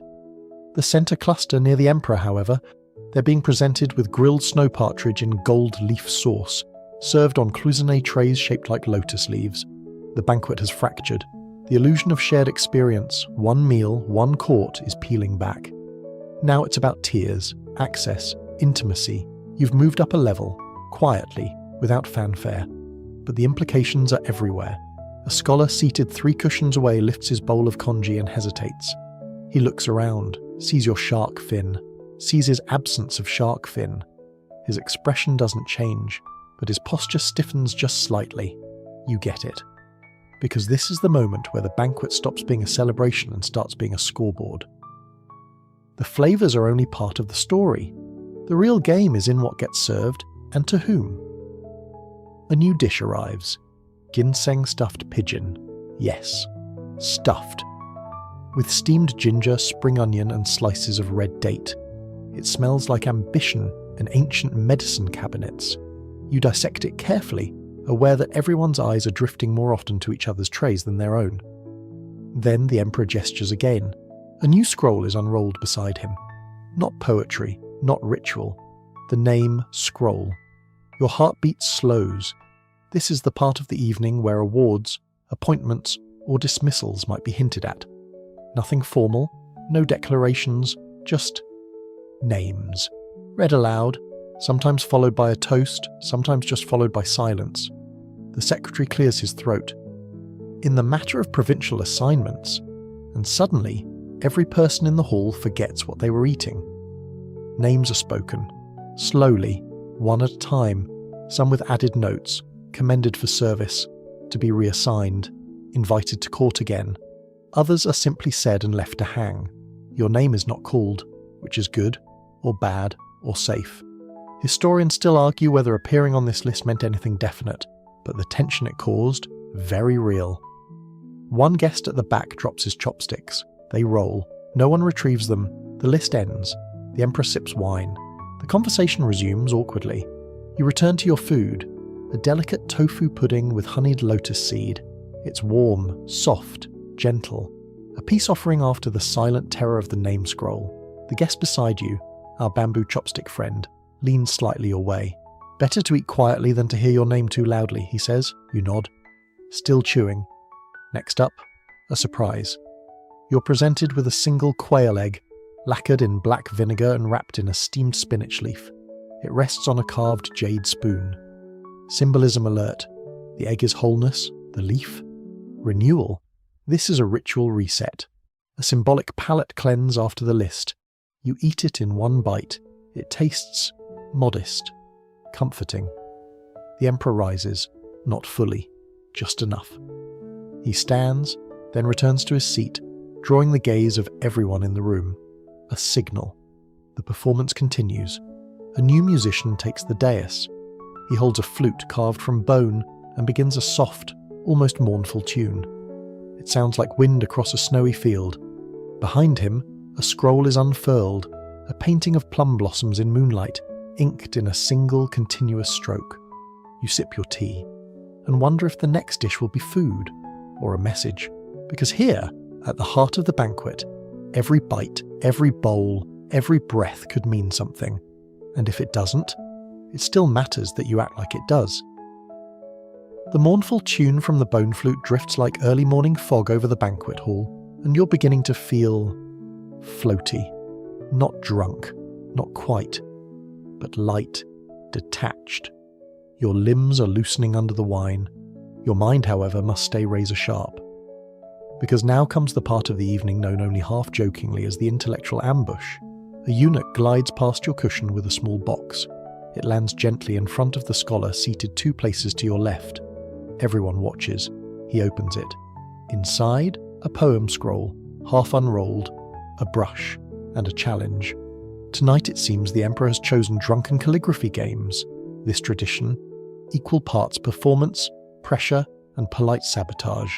You're handed a brush and a task: compose a poem, finish a line, or recreate an ancient character using ink and grace, while sipping wine, after 20 courses, with everyone watching. The scholar receives a prompt, a line from an ancient Tang poem about autumn wind and homesickness. He must complete it eloquently with brush in hand. He bows, dips the brush into ink and begins. His hand wobbles, not terribly, but enough. He writes, leaves fall not in sorrow, but longing. A few guests nod politely. One claps faintly. The emperor offers no reaction. Then, to your horror, the eunuch turns toward you. Of course. A black box appears at your side. The server bows low. Inside, your own scroll, your own brush, a prompt written in dark red ink. The moon reflects the banquet's quiet flame. Your task? Finish the line, in calligraphy. While people very important to your continued survival watch from lacquered thrones, you pause, sip wine, feel the brush in your fingers. You write, as whispers climb the plum-glazed air. It's risky, abstract, a little indulgent. You offer the scroll with both hands. A moment of silence, then a clink of appreciation. Someone taps their cup against a plate. A whisper of approval floats from somewhere behind a fan. You spot the emperor's head tilt half an inch your direction. His eyes lower, not in disapproval, but in that unreadable gaze he reserves for consideration. You survive the ambush. The scroll is taken. The game moves on. Another guest receives a completely different challenge. Write your name upside down, in mirror script, with a single stroke. That one ends in laughter. Gentle, forgiving. The kind of laughter that means, you tried. You're grateful that wasn't your fate. And just like that, the mood lifts. Calligraphy games serve a specific purpose here. They reset the energy. They allow guests to show not just cleverness, but poise. It's not about winning. It's about how gracefully you can fail in front of the Son of Heaven. Your next dish arrives as if on cue. A steamed bun filled with jujube paste shaped like a scroll, with the characters for peace and longevity stamped on top in edible gold ink. You almost laugh. Even the bread is in on the symbolism. You take a bite. Warm, soft, sweet. A small reward. The music shifts again, this time livelier. Flutes are joined by strings, and somewhere in the back a slow drum beat emerges, soft enough not to alarm, firm enough to wake the sleepy. Because now the wine returns, and not just any wine, chrysanthemum wine. Pale, honey-coloured, infused with the petals of the autumn flower and said to stave off aging and misfortune. Served in slender porcelain cups painted with moon rabbits and clouds. The server pours, you sip, and instantly you understand the danger. This wine is smooth, deceptively gentle, the kind that loosens tongues and unravels restraint without warning. You glance around and see it beginning already, smile stretching wider, laughter coming quicker, fans fluttering not just from heat, but from delight. A minor noble near the curtain tells a pun so dreadful it almost gets a reaction from the emperor, something about geese and tax reform. A eunuch coughs politely into a sleeve. Another guest, now clearly tipsy, attempts to rhyme jade with paid and ends up stuck in a 4-line loop of imperial compliments that trails off into mumbled adoration. You sip slowly, pace yourself, This stage of the banquet isn't about indulgence, it's a trap disguised as revelry. Too much wine, and you slip. Too little, and you seem aloof. Historians still argue whether chrysanthemum wine was truly medicinal, or simply used as an elegant excuse to inebriate the lower tiers of guests into embarrassing themselves. You spot one such embarrassment now, a younger court official gesturing with his chopsticks as he attempts to reenact a military maneuver, using duck legs. His neighbour is smiling too hard. A eunuch whispers something, and the duck-leg general's movements slow, then still. He understands. This is not that kind of party. Then, a surprise. The emperor speaks, not to you, not to the crowd, but to a single woman seated just 2 cushions down, dressed in subtle violet, with her hair arranged in a simple yet perfect coil. She bows, says a few words. Everyone strains not to eavesdrop, but of course they do. You catch a phrase, something about orchid blossoms and clarity of spirit. Her bowl is refilled immediately. You glance at your own, still half full, a good sign. The servers are monitoring the emperor's eye movements now. If your bowl goes empty and isn't refilled, that's a problem. A fresh tray arrives, thin slices of pickled plum wrapped in rice paper, each arranged like a tiny scroll. A final tribute to poetry. You eat one slowly. It puckers your mouth gently, then fades into sweetness. Then comes a soft clinking sound. Toasts. The wine is flowing now, and with it the ritual of shared words. Not just formal ones, playful toasts, clever ones, wordplay, riddles. You listen as one man offers, "To the moon's reflection in a bowl of soup, may neither ever be stirred too harshly." A soft chuckle follows. Another responds, "To the duck who learns to swim backward, it dines longer before reaching the chopping block." Bolder, riskier, a few winces, then eyes turn toward you. You raise your cup, smile, and offer, "To the scroll that writes itself, may we never notice the ink on our hands." You sip. The woman in violet raises her fan in amusement. The older official with the bamboo chopsticks taps his porcelain. Even the emperor, well, he doesn't smile, but he lifts his cup. And in this hall of judgment, poetry, and duck-leg diplomacy, that might be the closest thing to affection you'll ever get. You swirl what remains of the chrysanthemum wine in your porcelain cup, watching the yellow petals drift like lazy snowflakes. The warmth has reached your fingertips now, and the clatter of nerves from earlier has melted into a slow, syrupy buzz. Around you, the energy shifts again. We're in the soft spiral of the banquet. Post-poetry looseness, as they say. That fragile window where everyone's still technically refined, but the seams of composure are beginning to show. Carefully. The man across from you, previously a quiet model of decorum, is now chuckling into his sleeve. His face is flushed, his fan unsteady. Another guest begins humming along with the guzheng music, unaware or unconcerned that he's a few notes behind. You sip again, a little slower this time, because you've reached the dangerous sweetness phase. That's what seasoned courtiers call it, when the wine tastes friendlier than it should, when eyes begin to linger longer, when servants pretend not to hear half whispers exchanged behind painted fans, and when secrets, long wrapped in silk and silence, begin to flutter into the air like startled moths. A new course arrives, plum blossom rice cakes, small and fragrant, layered with red bean paste and steamed in bamboo moulds shaped like flowers. Each one bears an imprint, poetic characters pressed in gold leaf. Yours reads, "Stillness." You bite into it. It's warm, soft. It sticks to your teeth in a way that feels oddly comforting. The woman in violet leans toward her table-mate and whispers something. The man next to her snorts quietly, quickly muffling his reaction with a sip of wine. You're sure you weren't meant to hear, except that's the point now. This is the time of strategic slippage. Truths begin to arrive as jokes, as riddles, as half-tipsy observations that somehow carry the weight of decisions made behind doors you'll never be allowed near. Someone murmurs, "Too many dishes tonight. The chef must be angling for reassignment." Another responds, "To the capital or to the countryside?" No answer, just laughter. Another guest raises a toast, "To the eunuch who never blinks and the scroll that never sleeps." Everyone chuckles politely, except the eunuch in question, who adjusts a tassel on his sleeve and pretends he's not writing something down. Historians still argue whether these banquets were carefully stage-managed affairs or semi-controlled chaos fueled by fermented rice. The truth? Probably both. The palace never wasted a moment to gather information, especially when people stopped watching their own mouths. And now yours is a little looser too.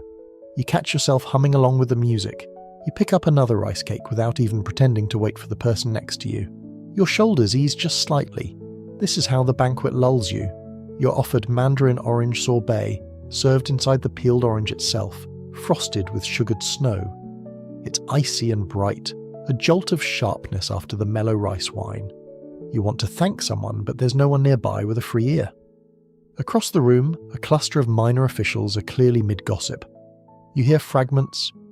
He actually brought his concubine to the audit. 6 crates of lychees, and not one arrived ripe. I hear the poet is not really blind. One of them catches your eye and lifts his cup in a slow, looping toast. It might mean, well done, or it might mean, we're watching. You return the gesture. With this crowd, it's safest to assume both. Then someone, no one important, just important enough, begins telling a story, loudly. It's a parable. Something about a carp who tried to swim up a mountain, mistaking it for a waterfall. The moral keeps shifting depending on who interrupts. At one point it's about pride, then ambition, then fish who can't read. You smile, but don't laugh. That would mean you've chosen a side. Because in this stage of the banquet, the jokes aren't jokes anymore. They're veiled critiques, probes, invitations. You laugh with the wrong punchline, and suddenly you're standing too close to someone else's fall from grace. A dish floats by, candied kumquats with cinnamon and hawthorn strung together like tiny golden lanterns. They glisten under the lantern light. You take one. It's tart, spicy, and oddly nostalgic. The older man with bamboo chopsticks nudges your arm with his fan and mutters, "Watch the dancer." You look. One of the performers, previously a face in the background, is now dancing alone. Her robes shimmer like sunlit water. But it's her rhythm that draws your eye. It doesn't match the music. Not quite. It's deliberate. A secret code, perhaps. An old story told through movement. The Emperor's gaze follows her. No one speaks, but the hall tilts just slightly toward her steps. You return your attention to your plate, pretending you saw nothing. Because here, even a dance could be a message. Quirky tidbit. In some Ming court records, dancers were used to subtly deliver political signals, through foot patterns, through the colours of their fans, even through how many times they twirled before a bow. One dancer's 3-step swirl in 1426 was apparently enough to trigger the replacement of a regional governor. Possibly a coincidence, probably not. The music softens, the dancer exits, and the guzheng begins again. A server appears with a fresh pour of wine. You shake your head, declining. They pour it anyway. This is not a suggestion. This is the final lap of the wine ritual. The polite rule, 3 sips. The real rule, as many as your dignity can withstand without becoming anecdote-worthy. You take 1 sip, then another. The man beside you raises his cup. To those who survived the fermented fish, you clink gently. To those who haven't realised they're still being tested, another smile. This one, slightly more genuine. The Emperor watches, always watching. But for now, you're still upright. Still smiling. Still steering your words with care. And in a banquet like this, that's as close as you get to victory. You shift slightly on your cushion. Not enough to call attention. Just enough to let the blood return to your feet. Your knees have been folded for so long they might qualify as a form of early Ming torture. But movement is dangerous. Too much, and you risk being noticed. Too little, and you stop feeling your toes. Luckily, the next course demands attention. Braised turtle in lotus sauce, served in its own shell no less. Nestled in carved wood trays and garnished with crisped chrysanthemum petals, it's a dish that radiates slow-cooked importance. The meat is tender, rich, gelatinous. The sauce smells faintly of star anise and long conversations. You pick up your gold chopsticks, scoop a portion, small, respectful, and take a bite. You're instantly aware that you're now participating in a centuries-old etiquette minefield. You chew, you nod, you raise your eyebrows just slightly in that quiet gesture of polite astonishment. Because everyone is watching. This dish, this turtle, is a known etiquette trap. It requires the perfect response. Reverence, not gushing. Enthusiasm, not gluttony. No one knows exactly when this started, but for generations the turtle dish has been the moment when careers quietly tilt. Praise it too much, and you're suspected of sarcasm. Ignore it, and you insult the kitchen, and potentially the emperor himself. One official in 1432 was demoted 2 ranks for complaining that turtle was a little chewy. Another in 1447 gained a promotion simply by writing a short poem about its wisdom-infused marrow. You consider writing a poem, but you settle for a subtle hum of contentment and a second, smaller bite. A eunuch standing nearby inclines his head. He saw, he noted it. The guest beside you makes a mistake. He glances at the dish, makes a face, tiny, fleeting but real, and sets down his chopsticks too quickly. The woman in violet catches it. Her eyes flick to the emperor. Just once. No action is taken. No word is spoken. But the guest's tray is cleared just a little faster than the others. His wine isn't refilled. You chew slower now. Next dish. Steamed crab in ginger rice wine served in delicate ceramic bowls painted with red cranes. The shell is cracked for you, courtesy of the kitchen, revealing tender white flesh soaked in a fragrant broth. It's delicious. Easily the best thing you've tasted all night. But you don't say that, because this is where everything you say can be used as a reference point. That crab, it was the highlight, but so was the turtle. But what about the peach blossom sorbet, or the duck carved like a peony? Praise becomes currency. Every compliment now echoes into scrolls, reports, and conversations you'll never hear. So you say nothing, you just eat. And this restraint, that is the performance. Then comes a brief pause. The music stops. Servers stand still. The lanterns flicker like they've been told to wait. The emperor clears his throat, and then, for the first time tonight, he speaks to the room. Let the banquet continue with joy and silence. 10 words, no more, but the impact is seismic. Everyone bows slightly. The music resumes, a bit slower now, more thoughtful. The tone has shifted. It's not celebration anymore. It's introspection, and perhaps warning. Because here's the thing, when the emperor says silence, he doesn't mean complete silence. He means be quiet enough to hear what matters. So the next few courses arrive with almost no conversation. Just faint clinks of porcelain, soft chewing, the delicate whisper of silk against cushions. You're served tea-smoked tofu cubes, each one garnished with a single red pepper sliver and dusted with powdered seaweed. You chew slowly. They taste like secrets. Like late-night walks along palace walls, a bowl of clear bamboo fungus soup follows. The broth is clean, light, but strange. There's something elusive in it, like memory. You sip, and suddenly you're thinking about things you haven't thought about in years. Childhood, a specific summer wind, the way pine trees smell in rain. You glance around. Others seem lost too. That's the power of this stage. Reflective cuisine. The kitchens time it precisely. After the jokes, the wine, the poetry games, now comes the phase of internal unravelling. No one warns you. No one explains. The food does the work. Then a new ritual begins. Guests are invited, quietly, one at a time, to offer a word, just one word, spoken aloud, in front of everyone. A word to describe the banquet, or the season, or the emperor. Interpretations vary. Responses become miniature riddles. A merchant says, aspiration. A military official says, stillness. A young poet says, vapor. You rise. Your knees crack. Your spine stretches. You look toward the dais, then down to your cushion, and you say, reverberation. The word hangs in the air for a moment, like steam above tea. You sit. Someone taps their cup. The emperor doesn't react, which means it landed well. Quirky tidbit. During one Ming banquet, a visiting monk offered the word broom.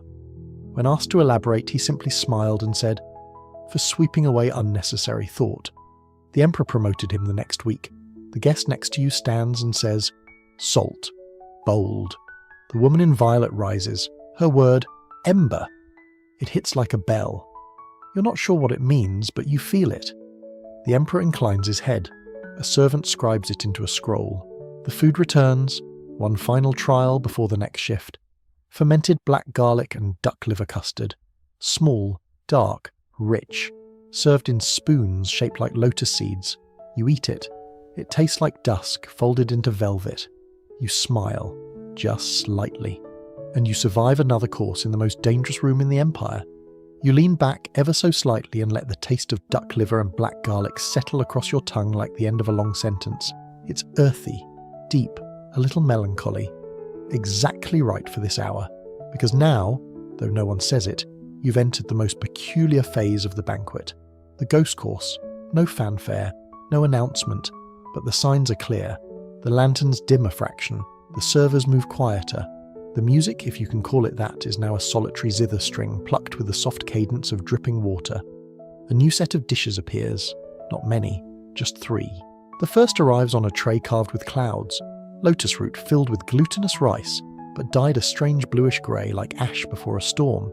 The server kneels before you, offers the bowl with both hands, and says nothing.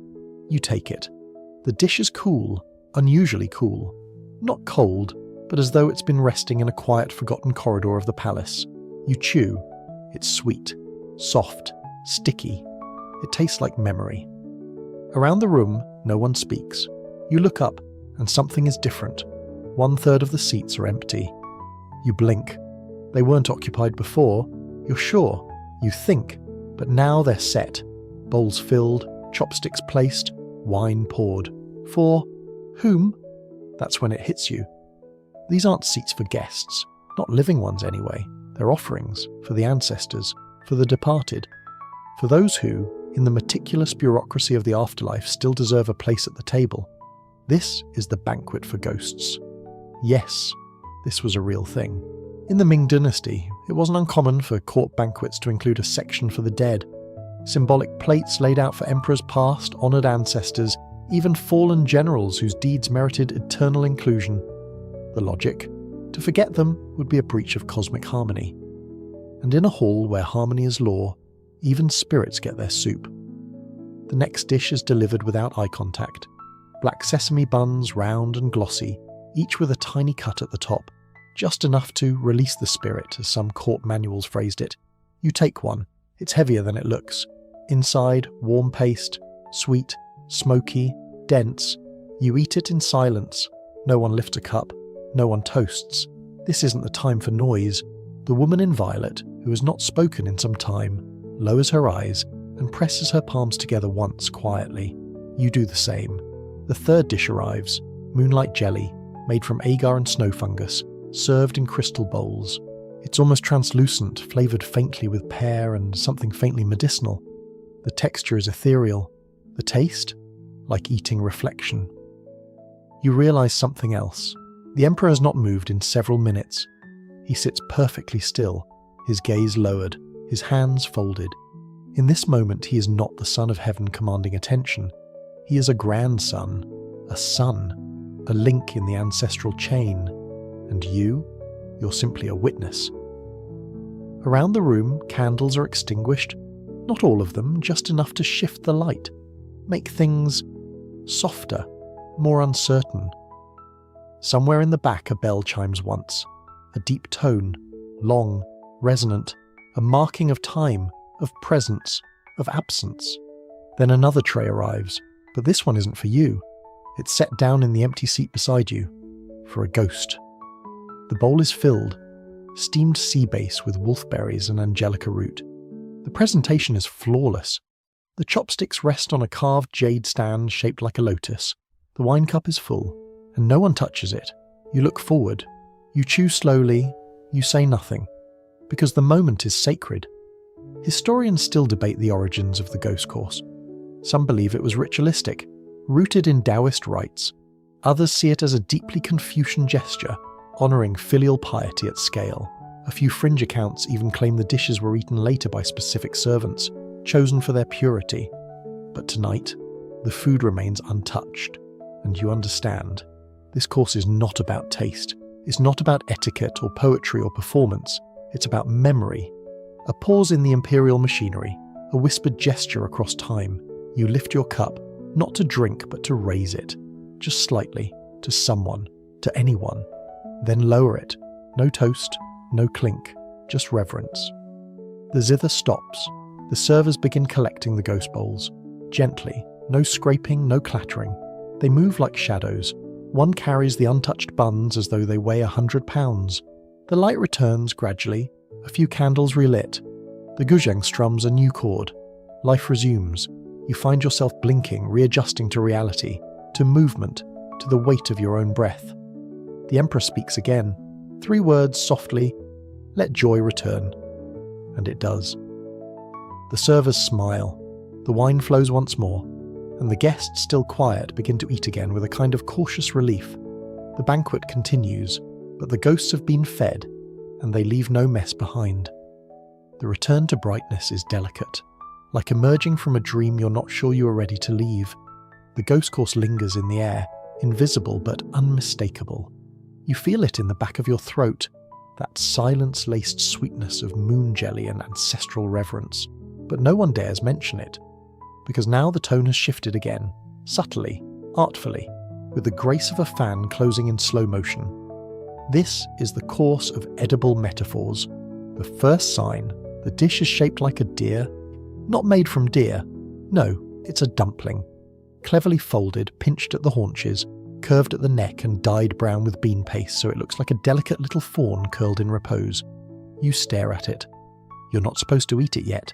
This, after all, is not just food, it's a message. You glance around. The emperor receives his first. His rests on a plate shaped like a pine forest. The guest beside you receives a phoenix-shaped pastry. Another gets a lotus leaf carved from taro root. Someone else, a crab holding a scroll in its claw. What is this? It's the secret course, where every guest is served a unique dish, designed, selected and prepared as a symbolic message, a culinary fortune, a polite nudge, a whispered truth. And no one knows if they should take it literally. You pick up your deer. It's warm, light, slightly fragrant with lemongrass. Inside, mushrooms, chestnut, and a little minced chicken. But that's not the point. You try to remember. What does the deer mean? Longevity? Tranquility? Or isn't it also the animal that guides lost souls home? Oh, you eat it anyway, one slow bite at a time. Historians still argue whether this course was truly personalised or whether guests simply believed it was. Did the palace kitchens have dossiers?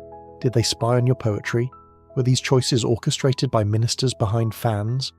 Or were you just reading too much into a meat-filled metaphor? Then again, in a court where silence can be a compliment and turtle soup can ruin your career, why wouldn't they use food as communication? The guest across from you receives a dumpling shaped like a tiger. She eats it in 2 clean bites, like it didn't just imply military promotion or ruthless efficiency. Power move, you admire her. A servant steps in and clears the deer's plate. In its place, something new.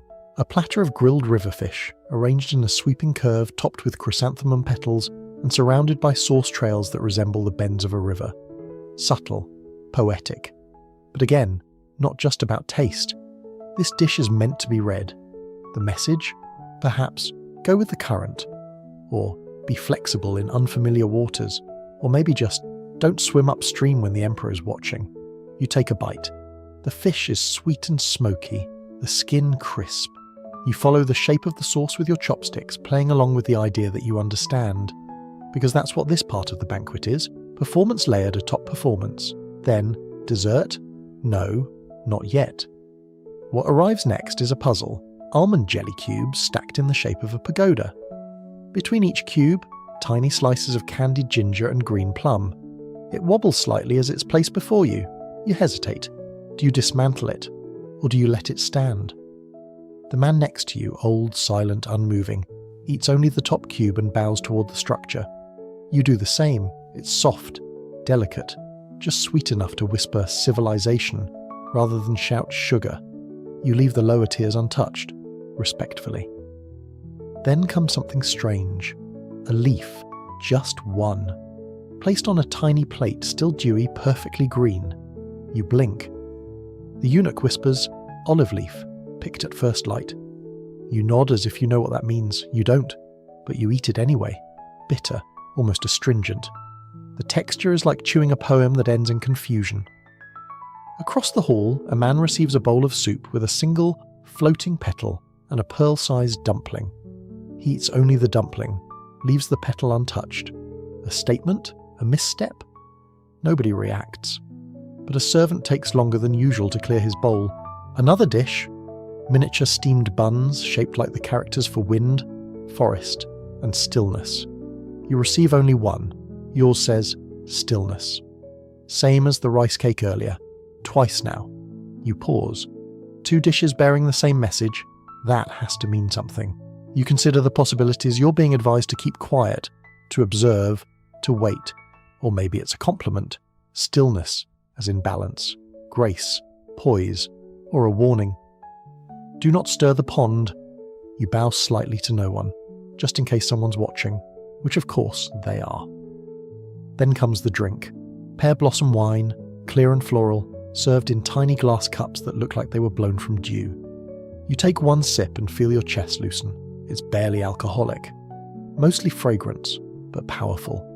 Because it comes just before the moment everyone dreads. A eunuch steps into the centre of the hall. He holds a scroll, not a poem, a list, not of names, but of dishes. This is the public annotation phase, where select dishes from the night are praised aloud.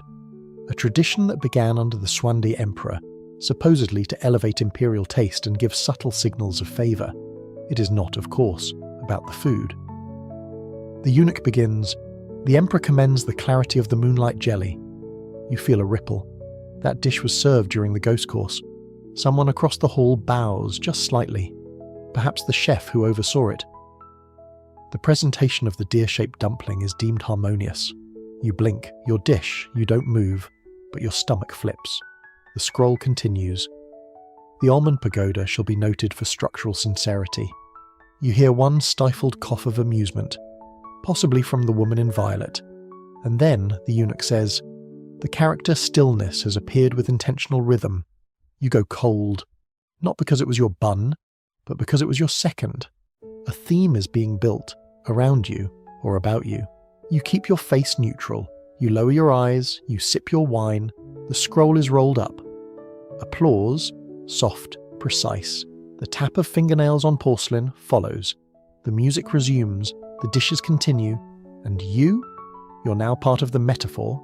The applause fades, if you can even call it that. Just a breath of acknowledgement, fingertips brushing cups and bowls. You sit still, your stillness bun now a quiet prophecy resting in your memory.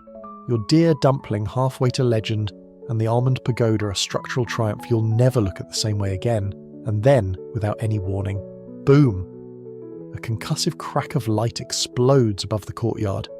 Lanterns flutter, tea ripples, chopsticks pause mid-air. You flinch, along with half the room. Because even here, with all the elegance and coded gazes and gold chopsticks, the emperor still enjoys fireworks. Another blast streaks across the sky. Gold, then green. Then a wheel of violet sparks spins high above the palace roof like the eye of some startled dragon. Guests recover quickly. Some chuckle. Others politely admire the sky with curated expressions of awe. But you're 9 years old again, staring open-mouthed into the night. You weren't expecting this. No one told you the banquet included explosions, but of course it does. This is the Ming dynasty. They invented gunpowder. Why wouldn't they light up the heavens between courses? Quirky historical tidbit. Fireworks were more than entertainment. They were divine punctuation. They scared away bad spirits, marked celebratory peaks, reinforced the emperor's cosmic alignment. Also, they just looked cool. Another flash. This one shaped like a lotus, then a cluster of bursts like silver chrysanthemums tumbling through smoke. You glance at the emperor. He's not smiling, but his eyes reflect the colours. That's enough. Then the music returns, faster now, keeping pace with the rhythm in the sky. Because yes, the fireworks are timed to the banquet. As the next course is served, a fresh cascade of light fans out above you. You look down to find a dish that glows, quite literally. Glazed eel tarts, brushed with honey and rice syrup, then dusted with crushed pearl. They shimmer under the torchlight, casting faint sparkles across your plate. They look like meteors. They taste like caramelized salt and silk. You chew slowly, eyes still adjusting from the glare outside. You can't help but wonder how much this cost. The fireworks, the pearl dust, the silence required to make it all feel effortless. Then again, this is the Ming court. Showing restraint is an insult. Moderation is for people who don't control empires. Next arrives a bowl of saffron rice sculpted into the shape of a mountain. Steam curls up its sides like morning mist. It's not just food, it's a landscape. And tucked into the base, a tiny grilled prawn. Alone. Deliberate. The only movement in the scene. You get it. You're supposed to be the prawn. You eat it with a kind of philosophical humility. Another firework bursts, this one a cluster of red peonies, and the hall murmurs again. This time not in surprise, but agreement. Yes, it's beautiful. Yes, it's extravagant. Yes, it's supposed to feel like the world is revolving around one man's meal. You sip your plum blossom wine, watching the firelight reflect in the surface. Another dish arrives, catching your attention just in time. Crystal noodles in iced chrysanthemum broth, chilled, clear, almost invisible. You raise your gold chopsticks and gently lift a bite. The noodles slide free with the ease of river reeds in moonlight. You slurp quietly. The chill hits your teeth. The flavour, barely there, floral, distant, with a hint of bitterness like a decision made too late.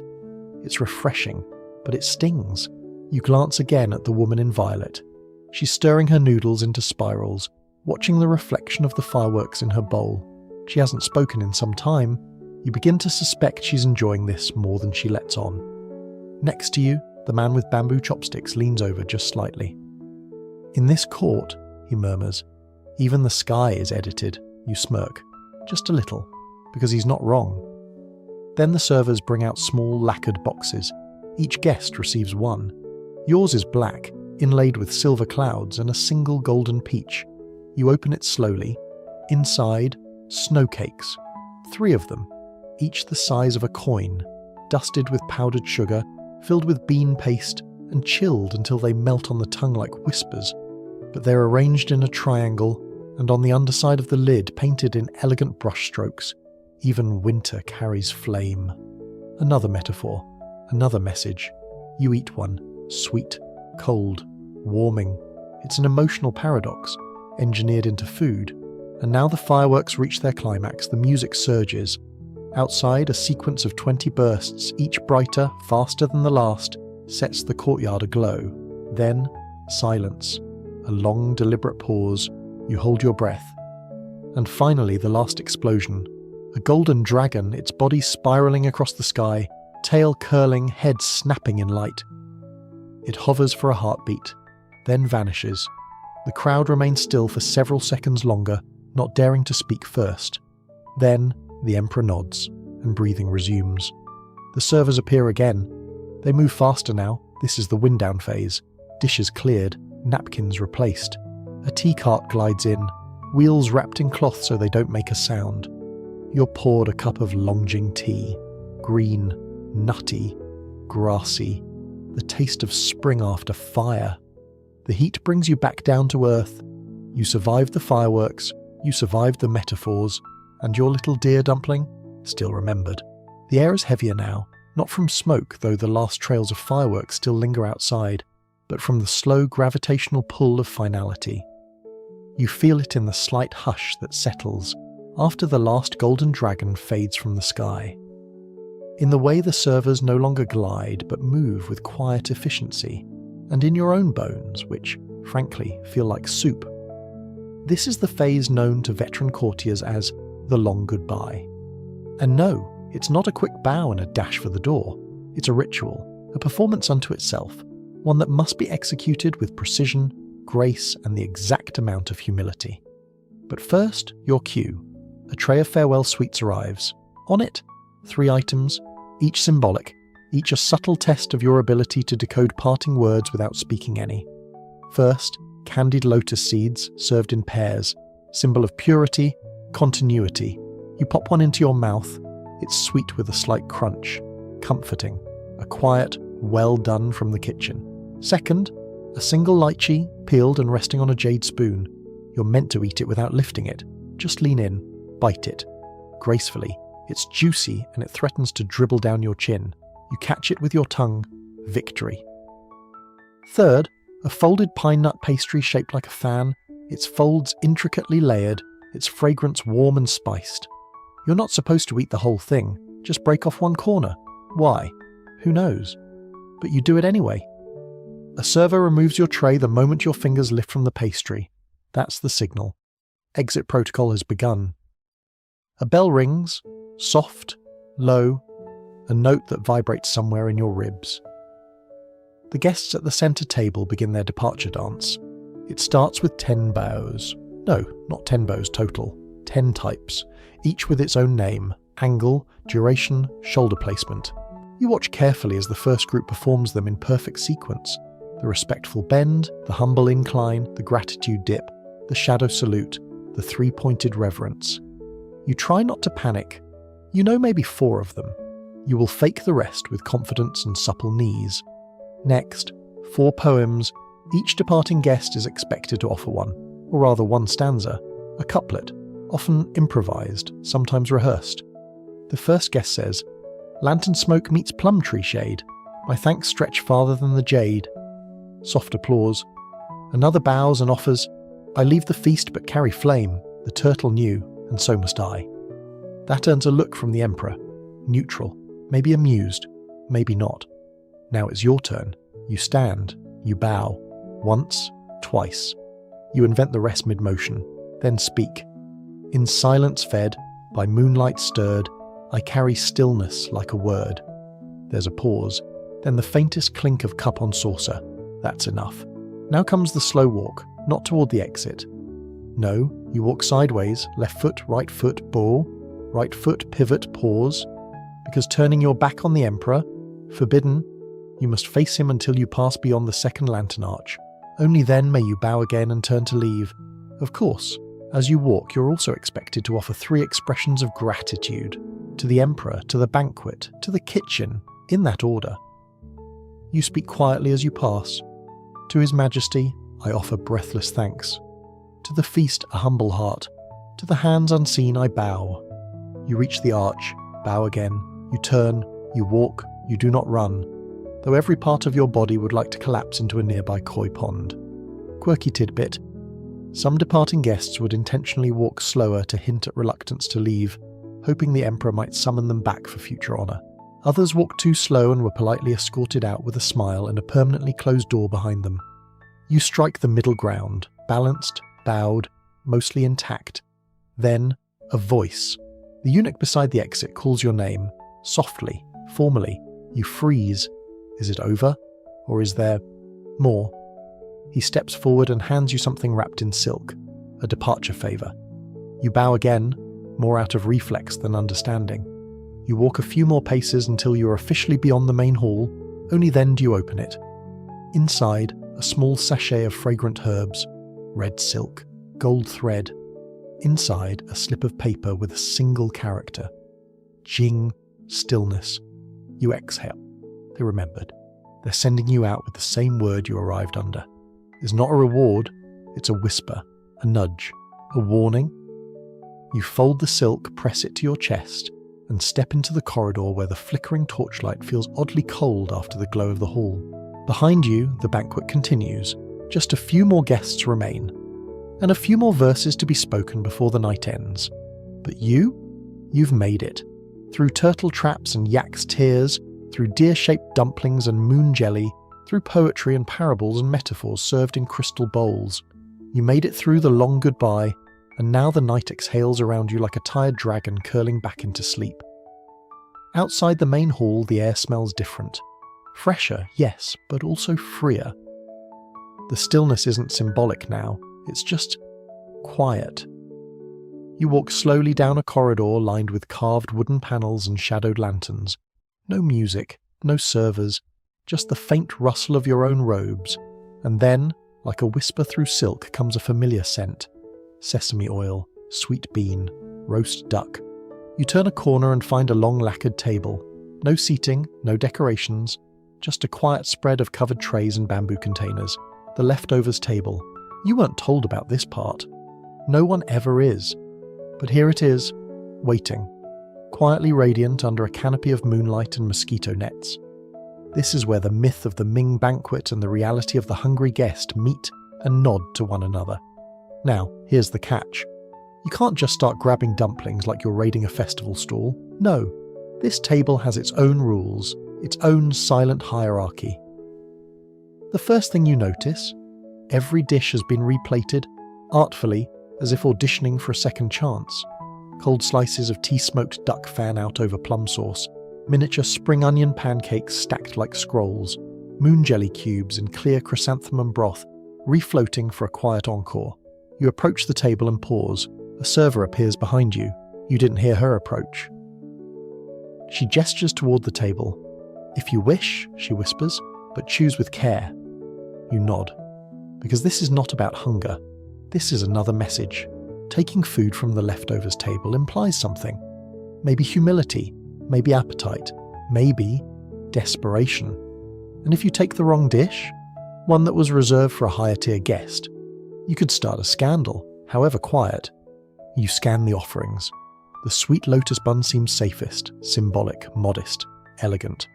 You place it carefully into your silk sleeve pouch. A good choice.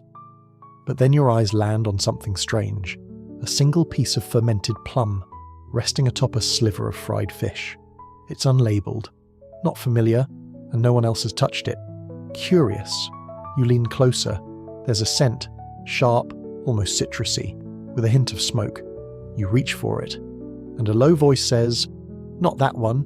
You straighten.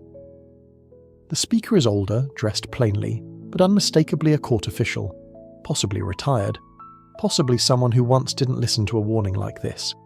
He nods toward a different dish, cinnamon-glazed taro wedges curled like tiny sails. "Safe," he adds. You take one. You chew. It's sweet, chewy, grounded, and you get the message. Some leftovers are traps. According to court gossip, and there's always court gossip, one guest once snuck a forbidden duck wing only to be demoted by morning. Not because it was the emperor's dish, but because the gesture said, "I know better than the rules." You sip from a bowl of cold oolong broth, served with floating rose petals. It's light, cleansing. And you realize it's not just for refreshment, it's for erasing the taste of the banquet, resetting your body, making sure you leave with a clean tongue. Smart. You finish your taro wedge and turn to go. But another servant steps forward with a satchel. "This," he says softly, "is for your return." Inside, neatly wrapped bundles of dessert biscuits, pickled ginger strips, and a small flask of osmanthus wine, all labelled in calligraphy so beautiful it could double as a love letter. And then, just as you're about to leave, a final gift is offered. Not food, a tiny scroll tied with gold thread. You unfurl it. One line, 7 characters. What is remembered does not spoil. No name, no signature, no context. Is it a proverb, a compliment, a gentle threat? Maybe all three. You tuck it into your sleeve and step back into the corridor where the lamps now burn low and the shadows walk beside you like old friends. Behind you, someone sneezes, quietly, followed by an overly loud cough. You turn just enough to see a cluster of departing guests hovering near the leftovers. One of them has already reached for the forbidden plumfish combo. You wince internally. Not your problem, not tonight. Then you hear a faint rustle, silk robes brushing against stone, and out of the corner of your eye a servant reappears with a scroll. It's blank. But you know it won't stay that way. Someone is writing down what was taken, and by whom. Quirky tidbit. Ming banquet leftovers were often more revealing than the main courses. They showed instinct, impulse, true rank, even unguarded gluttony. A dish could survive 10 courses only to ruin someone with a single midnight bite. You pass a stone guardian lion as you near the outer gate. It watches you with that expression only stone creatures have, knowing, unreadable, possibly judging your choice of taro. The moon is high now, the city is still, and in your sleeve the words, "What is remembered does not spoil." You don't know if that's a promise or a warning, but you carry it, just the same. You step beyond the last red archway, and just like that, the banquet is no longer a place you're in, but something you carry. The hush of the palace fades behind you, replaced by the soft crunch of gravel beneath your shoes. No more music, no drifting servers, no gilded dishes parading across lacquered tables, just you, a velvet night, and a stomach full of metaphor. The stars are visible now, something you hadn't realised you'd missed. Lanterns flicker on stone pedestals like fireflies tamed by protocol. You keep walking 1 foot at a time, careful not to disturb the contents of your silk sleeve, the sachet, the sweet bun, the tiny scroll that still whispers in your thoughts. You pause at a small gate. A guard opens it without a word. You bow slightly. He bows back. The exchange is simple, but significant. He saw you enter hours ago. He sees you now, whole and upright. That alone is its own unspoken achievement. You pass through. Ahead, your sedan chair waits, modest, clean, embroidered with plum blossoms. The bearers are resting on the ground, eating quietly from their own simple parcels of rice and bean paste. They nod as you approach. You nod back. No rank out here, just people and shared exhaustion. As you settle into the chair, a final sound echoes behind you. A gong, not loud, not grand, just 3 soft strikes. Dong, dong, dong. The official end of the banquet. You exhale, you're out. But not free, because now begins the retelling. Every guest will remember things differently. Some will forget what they need to forget. Others will rewrite moments before breakfast. A few will write verses that will be sung by servants, overheard by spies, and mysteriously make their way back to the ears of someone who matters. Your dear dumpling, already mythologized. Your stillness bun, probably a parable by morning. Even your decision to bow, twice instead of 3 times during the final exit, will be interpreted as either restrained wisdom or insufferable modesty. And that scroll. What is remembered does not spoil. You think about that. You think about it as the chair sways gently on its poles, carried through the dim alleyways that wind beyond the palace walls. You watch slivers of lantern light pass like moonbeams over stone. You feel the ache in your knees from kneeling too long on embroidered silk. But most of all, you feel the strange weight of survival. You went in a name on a list. You left with a story, maybe even a warning label. Quirky tidbit. One Ming-era diarist noted that guests often slept poorly after banquets, not from indigestion, but from the sheer effort of deciphering the experience. I dreamed I was still chewing turtle, he wrote, and in the morning I couldn't stop bowing. You smile at that. Because you understand now. A Ming banquet wasn't just food. It wasn't even just ritual. It was a maze, a mirror, a moving stage where every gesture, however small, left a trace behind. And though the chairs have been stacked, the scrolls rolled, and the sauces congealed, the real feast has only begun. It's the feast of recollection. The meal you'll keep chewing in your thoughts for days, weeks.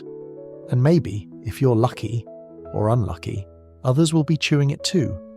Long after the turtle's gone cold, your chair turns a corner. Ahead, the city is waking. A few candles flicker in upstairs windows. A dog barks in the distance. Somewhere an old woman stirs rice porridge, completely unaware that 37 dignitaries just tried to read the emperor's mood through bean paste and firelight. You envy her. Your chair slows. The bearers bow low as they set you down. You rise, sore but upright, and step onto the worn stone of your courtyard. You don't say anything, you just breathe. Because out here you can. Inside, a lamp flickers in your study. A clean scroll awaits. You may write nothing, or you may write everything, but one thing is certain. You'll never taste plum wine again without hearing a zither string echo through your memory. The banquet is over now, and so is the performance. Let the silk of the story loosen around your shoulders. Let the powdered gold settle to dust. Let the soft sounds of memory fold inward, like napkins gathered after a long and careful feast. You're no longer kneeling in a candlelit hall beneath the gaze of emperors. You're not holding chopsticks made of jade, or deciphering dumplings shaped like deer, or guessing the meaning of a single preserved leaf. You're here, lying down maybe, listening, definitely. Breathing in the gentle dark beyond the story. Let the flavours melt from your tongue as warm tea slides into quiet. Let your mind replay the softest moments. A moon jelly dissolving without a sound. A dancer's ribbon twisting like smoke. The echo of your own voice saying stillness in a room where everything was measured in glances. This was never just history. It was a dream carved into lacquer and lit by candlelight. And you walked through it, survived it, tasted it. Now you can let it go. Let your body soften, let your breath deepen. Let the memory of gold dragons in the sky flicker once, then fade. You've had enough for tonight. Enough pageantry, enough questions, enough story. Rest now, beneath a sky that doesn't need fireworks to feel immense. And if you dream, may it be of something simple, a single warm rice cake, and no one watching you eat it, no one watching you eat it, no one watching you eat it, no one watching you eat it, no one watching you eat it, no one watching you eat it, no one watching you eat it, no one watching you eat it, no one watching you eat it, no one watching you eat it, no one watching you eat it, no one watching you eat it, no one watching you eat